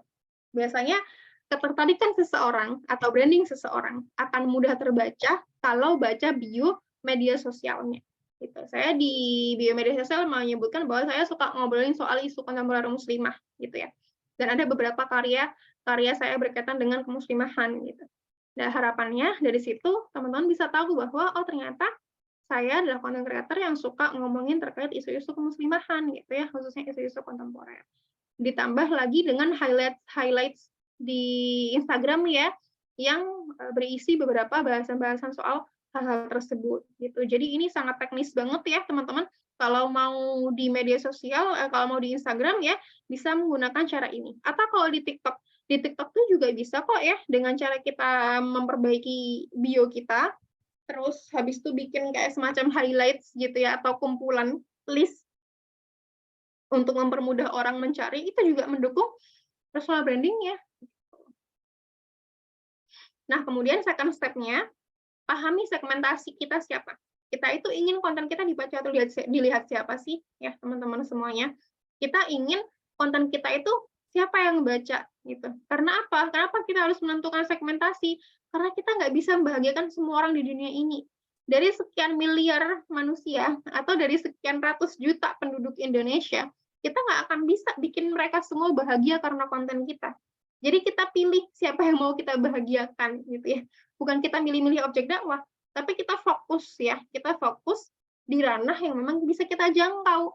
Misal nih, oh saya ingin menyasar anak muda usia SMP SMA, gitu ya, karena saya merasa saya mampunya di situ. Silakan, gitu ya. Maka bahasa yang kita gunakan, cara yang kita gunakan, ya cara-cara yang bisa dipahami anak SMP dan SMA. Lalu kemudian data. Analisa dan pahami bagaimana medsos yang kita tekuni. Ya, meskipun mungkin kita sudah sering main Instagram, kita tetap harus paham teman-teman gimana sih cara Instagram bekerja. Atau meskipun kita setiap hari scroll TikTok ya, kita tetap harus cari tahu bagaimana cara TikTok itu bekerja. Ya, jadi kita juga by data nih kontennya. Nah, kemudian pakai fitur insight di Instagram ya. Fitur insight ini teman-teman, kalau teman-teman mungkin menggunakan Instagram ya, kayaknya di TikTok juga ada fitur insight deh.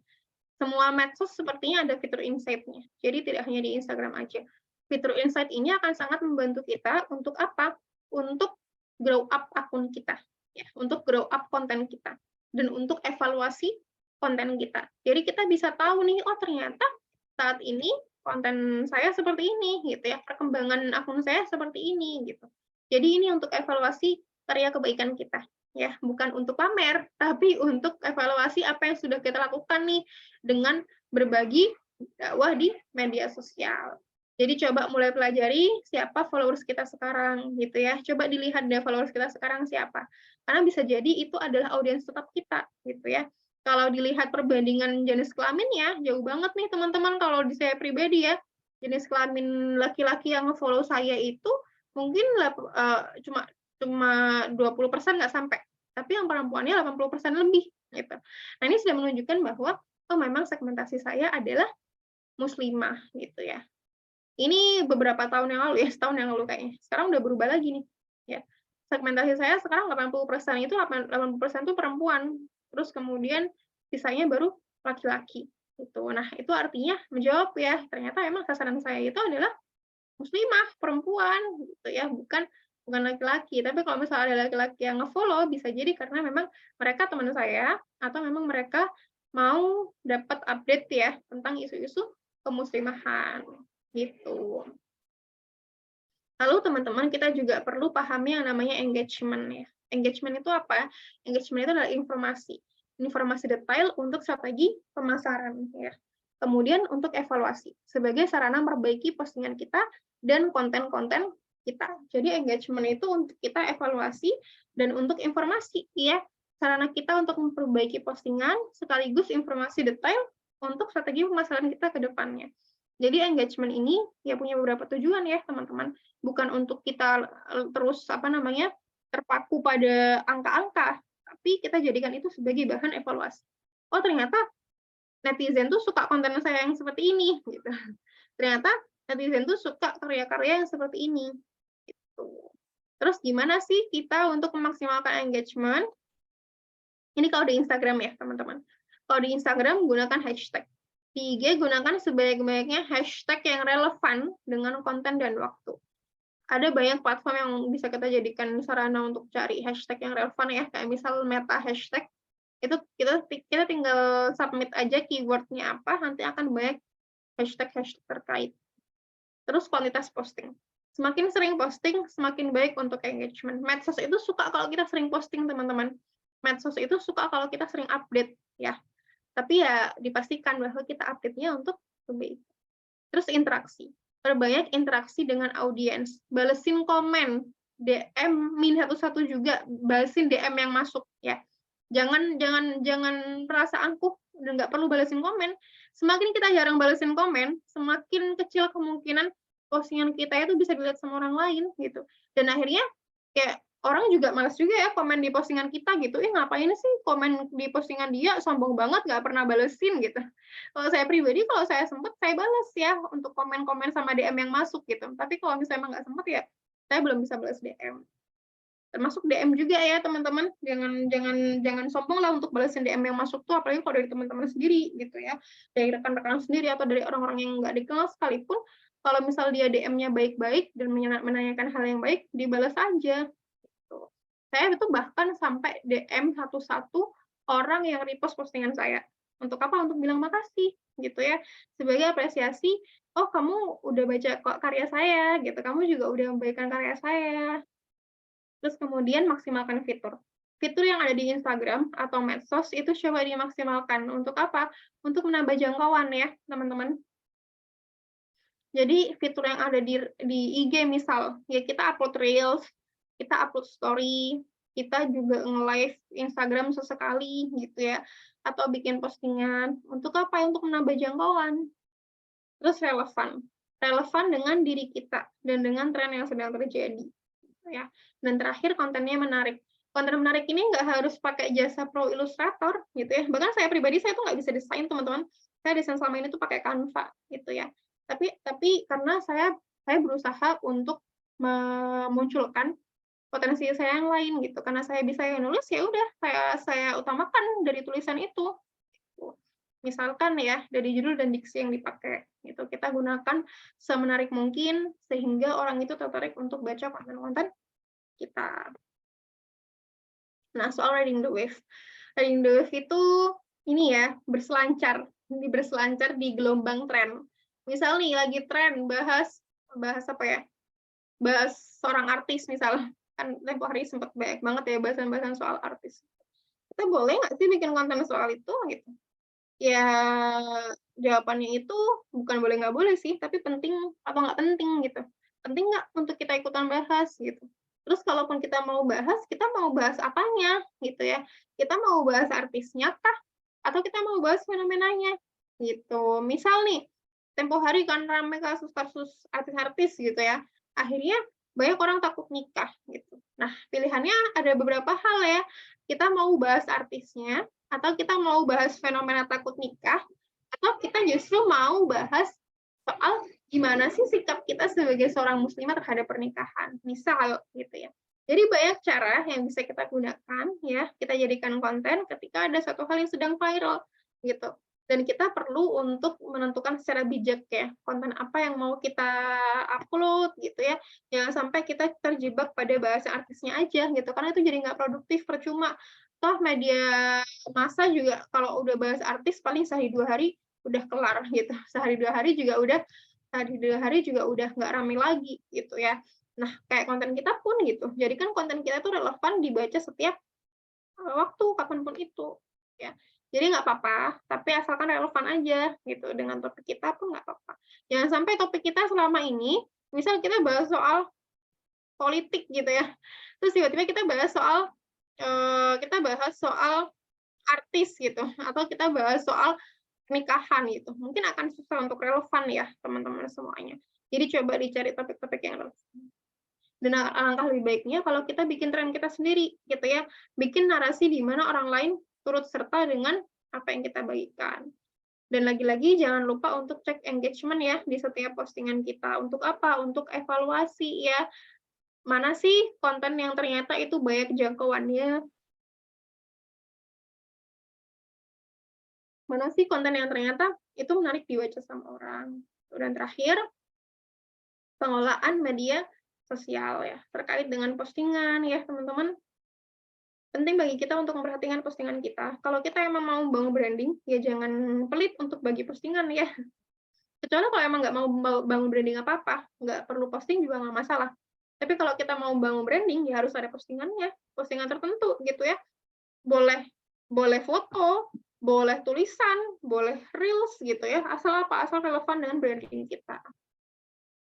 Terus kemudian maksimalkan fitur yang ada di media sosial. Pakai highlights di Instagram Story, terus pakai bio di Instagram, terus kemudian pakai username yang juga jelas gitu ya. Atau misal bikin panduan ya, panduan yang isinya itu beberapa bahasan spesifik dari feed kita gitu. Kalau saya pribadi kan ada fitur guides ya. Artinya teman-teman bisa klik satu topik tertentu yang isinya tuh beberapa feed saya dengan topik yang sama ya dengan judulnya itu.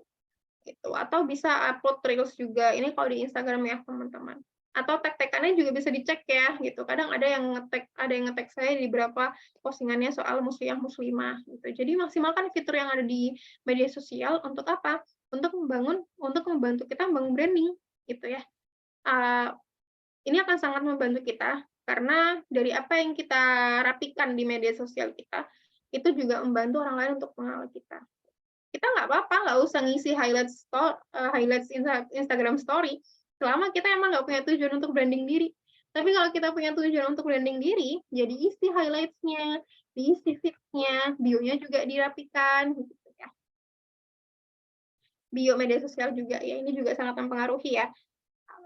Bio itu banyak ya sebetulnya teman-teman cara yang bisa kita lakukan untuk mengisi bio di media sosial.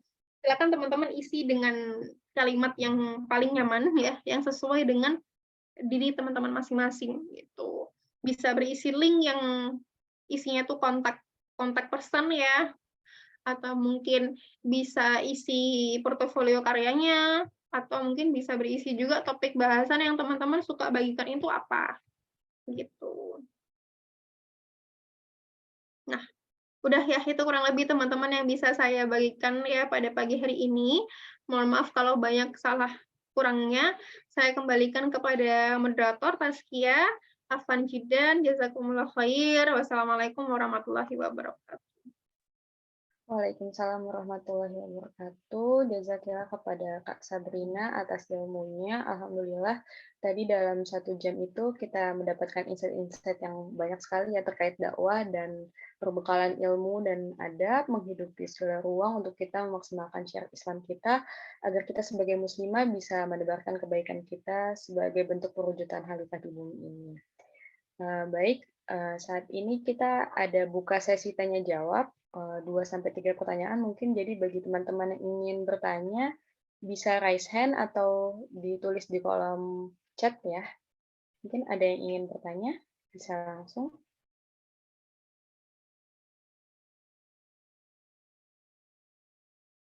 Nah, baik, Kak Linda Fitriani boleh langsung on mic ya.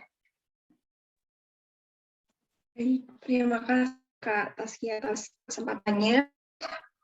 Izin bertanya Kak Sabrina, sebelumnya jazakillah khair atas ilmu yang telah disampaikannya.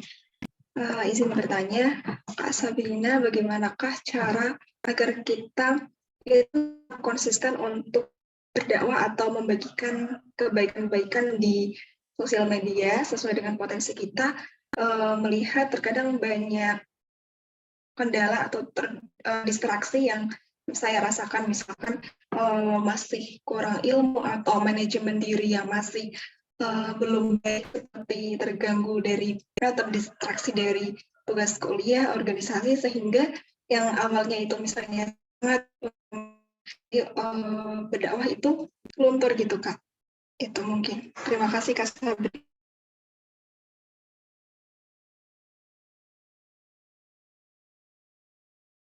Oke, terima kasih Linda ya. Gimana cara kita biar konsisten? Ada 2 faktor. Pertama, faktor internal dan faktor eksternal. Faktor internal itu dari diri kita pribadi ya. Dari diri kita pribadi itu perlu untuk menyelaraskan, perlu untuk memperbaiki beberapa aspek dalam diri kita. Gitu. Ketika dirasa kita susah untuk manage semuanya, coba dicek niatnya. Coba dicek manajemen waktunya. Coba dicek ibadahnya. Coba dicek amal hariannya, coba dicek ya bagaimana interaksi kita kepada Allah, karena biasanya itu akan sangat berpengaruh dengan konsistensi kita dalam berdakwah teman-teman semuanya. Coba dicek niat kita apakah sudah lurus, apakah sudah baik gitu ya, apakah kita benar-benar mau berdakwah gitu. Kemudian bagaimana ibadah kita, bagaimana ruhyah kita gitu ya, apakah kita sudah memaksimalkan ibadah kita kepada Allah, apakah kita sudah memaksimalkan amal ibadah kita gitu ya. Karena kalau iman kita compang-camping, otomatis dakwah kita juga bakal berpengaruh teman-teman gitu ya. Maka coba diperbaiki dan tidak lupa untuk manajemen waktu. Kalau dirasa kita masih susah untuk manajemen waktu, diasah lagi manajemen waktunya, diperbaiki lagi, dirapikan lagi gitu ya. Silakan teman-teman yang jauh lebih paham aktivitas pribadi teman-teman semuanya ya, coba diatur ulang gitu. Sehari 24 jam. Kira-kira jam berapa ya di mana saya bisa ambil 30 menit misal untuk saya ngonten. Kalau misalnya teman-teman mau ngonten gitu ya, nggak butuh waktu yang lama deh, 30 menit aja bisa jadi konten kok gitu. Asalkan apa? Asalkan kita konsisten ya.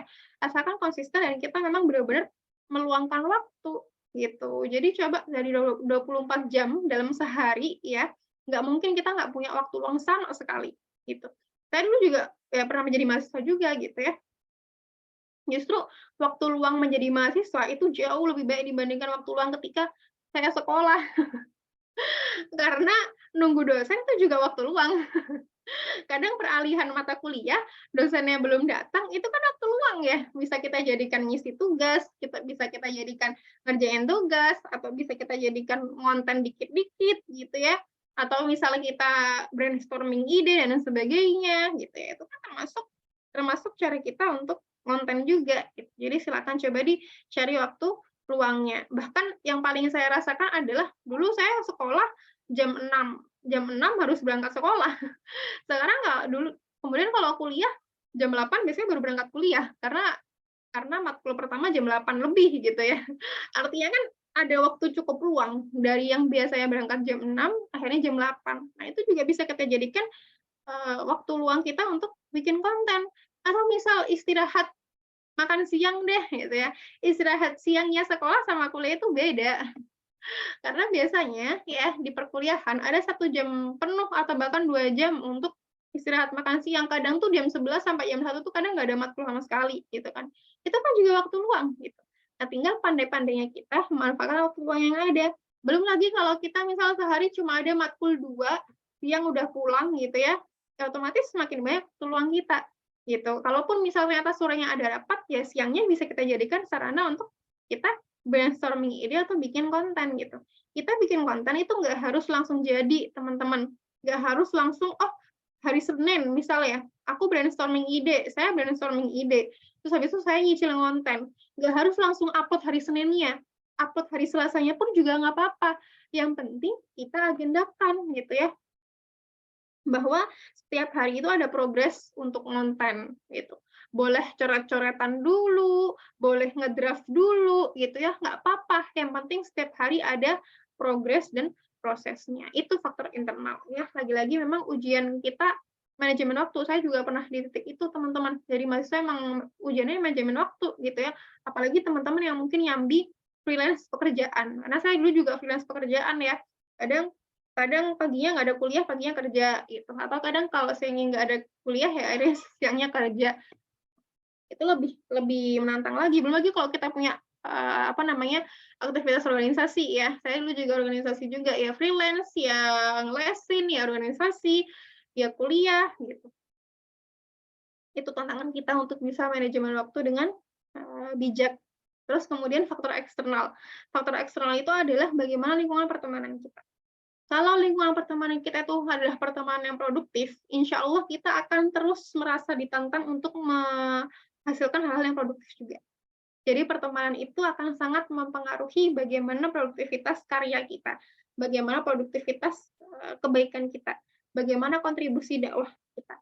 Jadi carilah teman-teman yang itu sama-sama punya visi misi untuk berdakwah, ya, gitu. Kita kalau mau emang istiqomah ya emang harus cari teman-teman yang kayak gitu. Nggak harus semua teman kita mungkin punya visi misi yang sama ngonten di media sosial gitu ya. Tapi carilah teman-teman yang juga punya visi misi tersebut gitu. Carilah teman-teman yang juga punya rencana untuk nonton di media sosial. Gitu ya. Saya nggak dapat teman justru saya dapat teman-teman yang konsisten ngonten itu beda kampus teman-teman ya, karena saya belum mendapati teman-teman yang bisa diajak ngonten itu di jurusan atau fakultas saya gitu. Akhirnya saya bikin podcast pun sama teman saya yang beda kampus. Saya di UIN, teman saya di ITS gitu ya. Kami beda kampus gitu. Tapi karena kami punya kesenangan yang sama ya, kami juga Allah ridhoi untuk saling berkenal gitu ya. Akhirnya kita bikin karya. Gitu. Justru lingkaran pertemanan saya, lingkaran sahabat-sahabat terdekat saya selama di Surabaya ya pada saat itu adalah orang-orang yang beda-beda kampus dengan saya. Gitu. Karena apa ya? Kami menemukan kecocokan di situ. Jadi memang harus punya ya lingkaran terdekat yang kondusif untuk mendukung karya-karya kebaikan kita. Gitu ya. Semoga menjawab ya teman-teman semuanya. Ya, baik, jazakallah khair Kak Sabrina atas jawabannya. Baik, terima kasih Kak Sabrina. Mungkin ada lagi yang ingin bertanya?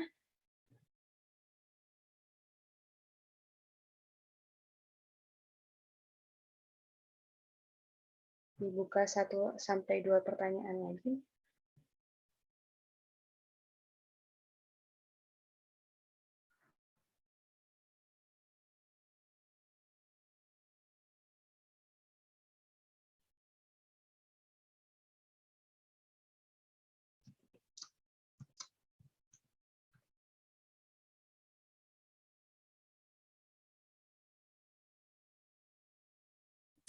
Boleh, mungkin aku mau nanya ya. Oh iya, boleh. Silahkan, Jana. Oke, semuanya terima kasih Kak Sabrina untuk materinya. Assalamualaikum warahmatullahi wabarakatuh. Nama aku Jannah. Mungkin pengen nanya Kak mengenai bagaimana sih cara kita untuk bisa pede untuk share konten ataupun kebaikan lah ya, nggak harus yang mungkin mengenai Islam, tapi kebaikan apapun itu.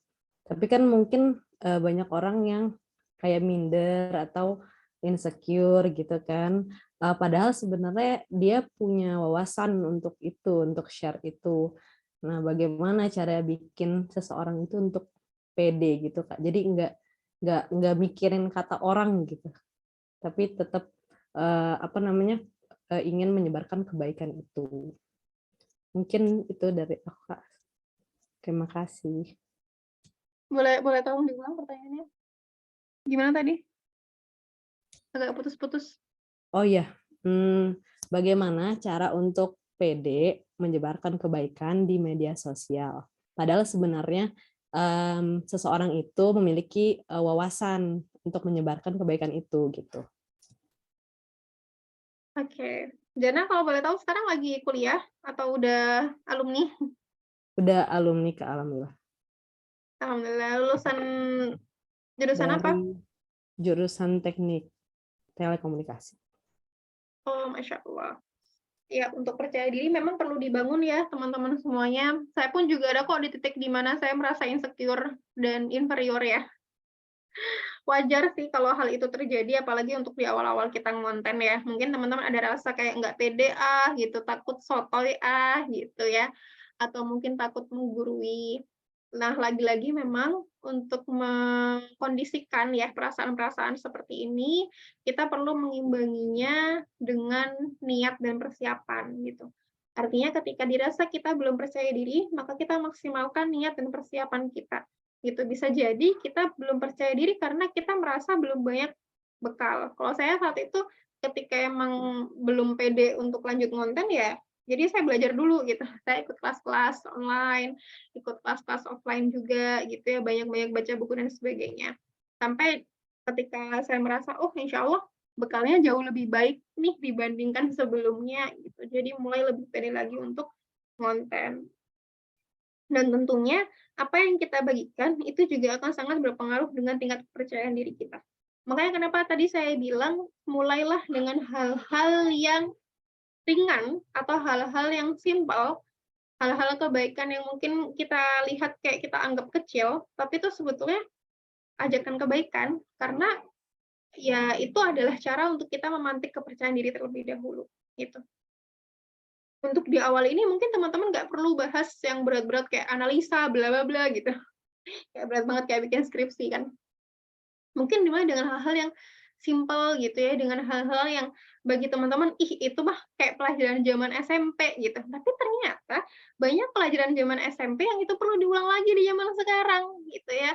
Itu yang perlu diingat lagi di zaman sekarang. Nah, itu bisa dimulai dari hal-hal yang simpel seperti itu dulu gitu. Jadi cobalah dibangun keresahan ya dari hatinya, brainstorming ide juga gitu. Kira-kira apa sih hal-hal yang sebetulnya ini basic value muslim loh gitu. Bahkan mungkin semua orang pun tahu gitu. Tapi kok kayaknya masih banyak yang lupa ya. Misal contohnya jangan pacaran gitu. Banyak orang yang tahu pacaran itu nggak boleh, tapi masih banyak yang pacaran. Nah, artinya kan perlu tetap terus diingatkan nih ya aktivitas-aktivitas seperti ini atau mungkin seruan-seruan seperti ini agar apa? Agar orang tuh tahu bahwa ternyata kita berdua-duaan sama lawan jenis yang bukan mahram tuh nggak boleh gitu.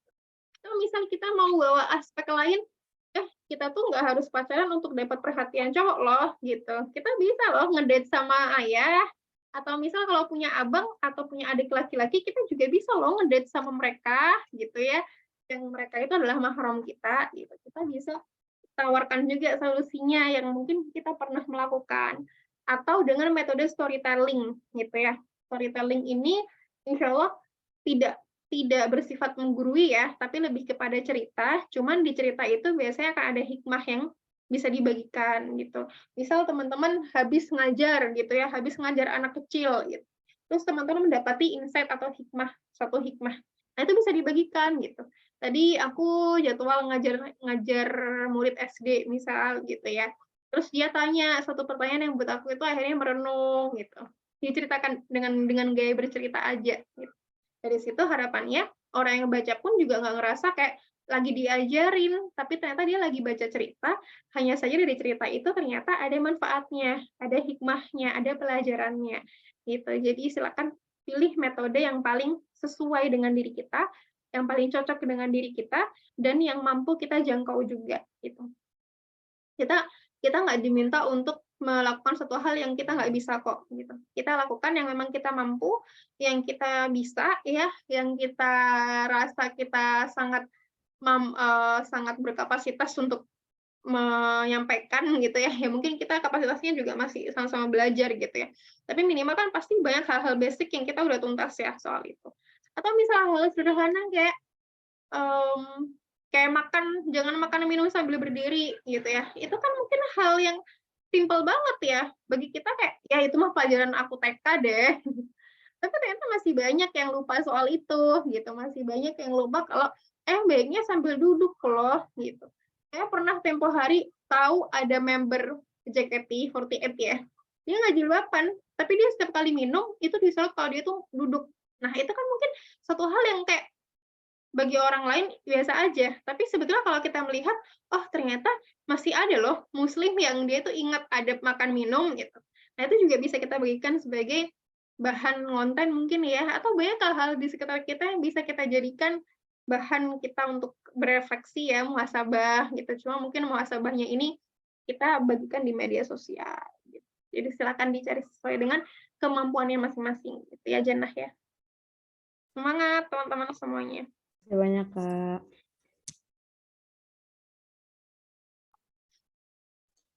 Baik, mungkin satu pertanyaan lagi kepada teman-teman. Mungkin ada yang ingin bertanya sebelum diakhiri. Bisa raise hand atau langsung open mic.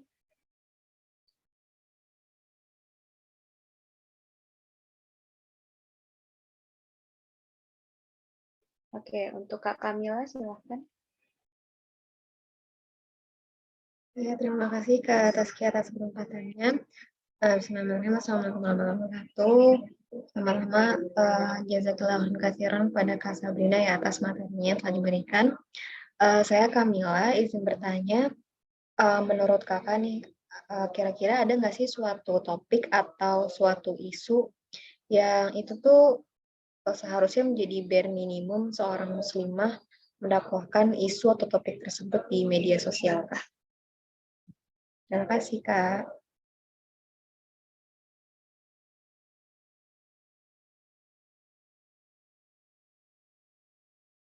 Oke, menarik ya, Kak Mila pertanyaannya. Apa sih yang bisa kita jadikan berminimum seorang muslimah, tapi bisa kita jadikan sarana untuk berdakwah dan ya kok kayaknya masih banyak yang ini ya, masih banyak yang miss di situ gitu. Banyak sebetulnya teman-teman kalau teman-teman mau lihat di TikTok atau di Twitter itu banyak banget kayak kekacauan di masyarakat yang bisa kita jadikan sarana untuk berbagi di media sosial. Tapi salah satu topik yang mungkin bisa kita jadikan muhasabah bersama adalah interaksi laki-laki dan perempuan. Banyak banget berita-berita perempuan hamil di luar nikah atau cowok sama cewek muslimah ya dengan laki-laki ngedate gitu ya, pacaran terus diumbar jadi konten. Itu kan satu hal yang tidak bijak ya. Terlepas itu sudah jelas tidak halal juga, terus kemudian dibagikan, dipamerkan seolah-olah itu adalah satu hal yang diperbolehkan. Nah, itu kan juga satu hal yang sebetulnya berminimum banget ya, berminimum banget seorang muslim itu menjaga harga dirinya, menjaga kehormatannya, menjaga interaksi dengan lawan jenisnya. Itu hal yang sangat minimum lah gitu. Kita harusnya sejak kita balik, kita udah tuntas soal itu. Tapi ternyata masih banyak kalau teman-teman di luar sana yang masih belum paham gimana interaksi dengan lawan jenis gitu ya. Gimana interaksi dengan teman-temannya yang bukan mahramnya gitu. Dan ternyata ini juga berdampak pada keseharian. Oh, ternyata memang secara pertemanan pun juga mereka sangat cair gitu ya. Kita boleh berteman dengan laki-laki, tapi pertemanan kita itu sebatas aktivitas muamalah kebaikan gitu ya. Misal kita kita punya tanggung jawab untuk menyelesaikan penelitian bersama. Ya udah sebatas itu aja gitu. Atau misalnya kita punya aktivitas tanggung jawab organisasi, ya maka pertemanan kita dengan laki-laki ya sebatas itu aja gitu. Nah, sayangnya masih banyak yang miss di sini gitu. Sehingga mereka menganggap bahwa oh, temenan laki-laki sama perempuan tuh sama aja, padahal beda banget. Nggak bisa disamakan antara laki-laki dan perempuan. Tapi masih banyak yang belum tuntas di sini. Itu juga yang akhirnya menjadikan banyaknya kasus zina itu semakin meningkat dari hari ke hari, gitu ya. Kasus zina itu nggak semakin berkurang, tapi semakin bertambah dan semakin dinormalisasi di tengah-tengah masyarakat. Itu juga bisa jadi salah satu bahan untuk teman-teman berbagi di media sosial gitu ya. Itu kan bab akidah dan akhlak sebetulnya ya gitu, tapi ternyata masih banyak yang miss di situ. Atau misal tentang pakaian gitu ya. Kadang masih banyak kalau di TikTok tuh saya pernah tahu konten kreator laki-laki, bukan muslim ya. Dia tuh Buddha atau Hindu saya lupa. Tapi dia tuh selalu mengkritik cewek-cewek berjilbab, tapi pakaiannya tuh ketat gitu ya, sehingga membentuk dadanya gitu. Dan dia tuh selalu mengkritik soal itu. Gitu. Nah, itu kan juga bisa kita jadikan bahan ya untuk berbagi kebaikan di media sosial. Kita jadikan bahan untuk dakwah. Seharusnya kan pakaian tuh minimum banget ya.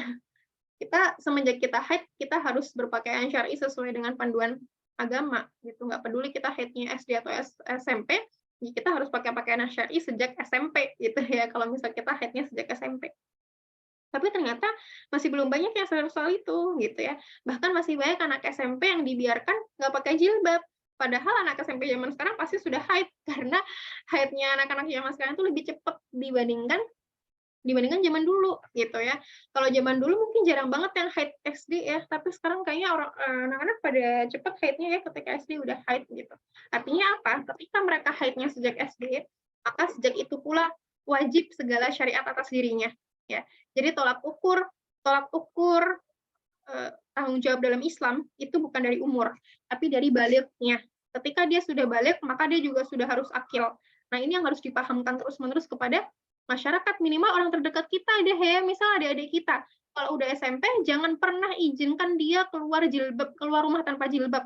Ya, jangan pernah izinkan dia keluar rumah tanpa jilbab, jangan pernah dia bertemu dengan teman-temannya tanpa jilbab, jangan pernah izinkan dia tanpa jilbab. Bahkan ketika sudah kelas 5, kelas 6, dibiasakan soal itu. Karena apa? Karena nggak lama lagi dia akan haid gitu ya. Dan ketika dia haid, udah nggak ada alasan lagi dia untuk pakai jilbab. Ya. Nah, itu mungkin bisa juga dijadikan bahan berdakwah gitu ya, karena masih banyak masyarakat yang belum aware soal itu, akhirnya merasa bahwa oh jilbab itu tergantung kesiapan gitu. Masalahnya ya kalau kita haid kita harus siap gitu, no matter what ya, nggak ada alasan gitu, nggak ada alasan kita siap atau nggak siap, kita harus pakai jilbab kalau kita udah haid gitu, karena batasnya adalah indikatornya adalah kita sudah baligh atau belum. Misal isu-isu lain adalah soal feminisme ya, ini kan bahasan yang panjang sebetulnya, tapi berkaitan dengan akidah. Banyak muslimah yang merasa bahwa nggak cukup dengan Islamnya. Itu kan berbahaya ya secara akidah. Ketika seorang muslim merasa Islam itu tidak cukup bagi dirinya, maka itu bisa membatalkan keislamannya. Ketika dia merasa bahwa ada keyakinan lain selain Islam yang bisa menyelamatkan hidupnya, nah itu berarti artinya dia sudah mengingkari Al-Quran dan Sunnah. Artinya secara tidak langsung dia sudah mengingkari bahwa ada hal lain yang bisa menyelamatkan dirinya, dunia akhiratnya, kecuali Islam. Nah, itulah titik di mana berbahayanya untuk akidah seseorang, bisa batal akidahnya. Kenapa? Pada akhirnya banyak aktivis-aktivis muslim yang menyampaikan agar muslimah tidak menerima paham-paham selain Islam, ya karena itu berkaitan dengan akidah, bukan lagi berkaitan dengan narasi media sosial ya, tapi berkaitan soal akidah. Ini juga bisa dijadikan media untuk berdakwah ya. Saya juga biasanya berbagi soal itu, soal feminisme dan sebagainya di Instagram gitu. Jadi banyak ya teman-teman sebetulnya topik-topik yang bisa kita jadikan bahan ya untuk kita berdakwah di media sosial. Tinggal kita sesuaikan dengan kemampuan dan kapasitas kita atau kenyamanan diri kita untuk berbagi. Gitu. Semoga membantu ya Kamila. Semoga semangat teman-teman semuanya. Jazakallah atas jawabannya. Baik, jazakillah khair atas materi dan juga jawabannya untuk Kak Sabrina. Semoga bermanfaat bagi kita dan bisa kita amalkan untuk seterusnya. Baik, setelah ini ada penyerahan sertifikat dari pihak Arunika Project kepada Kak Sabrina secara virtual. Kepada moderator mungkin bisa dibantu untuk ditampilkan. Baik, untuk Kak Sabrina, kami izin untuk dokumentasi sebentar. Terima kasih teman-teman semuanya. Terima kasih banyak teman-teman Arunika Project. Baik, bisa diabah mungkin ya dari moderator untuk di screenshot.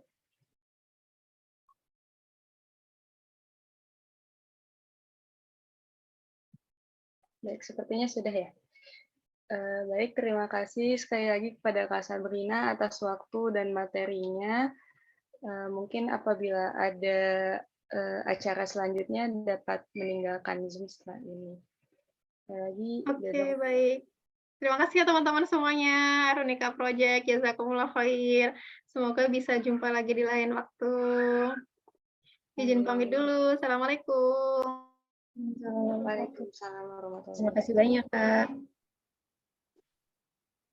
Baik teman-teman, kita sudah sampai di penghujung acara. Sebelum menutup acara, baiknya kita mendengarkan doa terlebih dahulu yang akan dibacakan oleh Kak Mutia Filzan Kamila. Kepada Kak Kamila, waktu dan tempat dipersilahkan.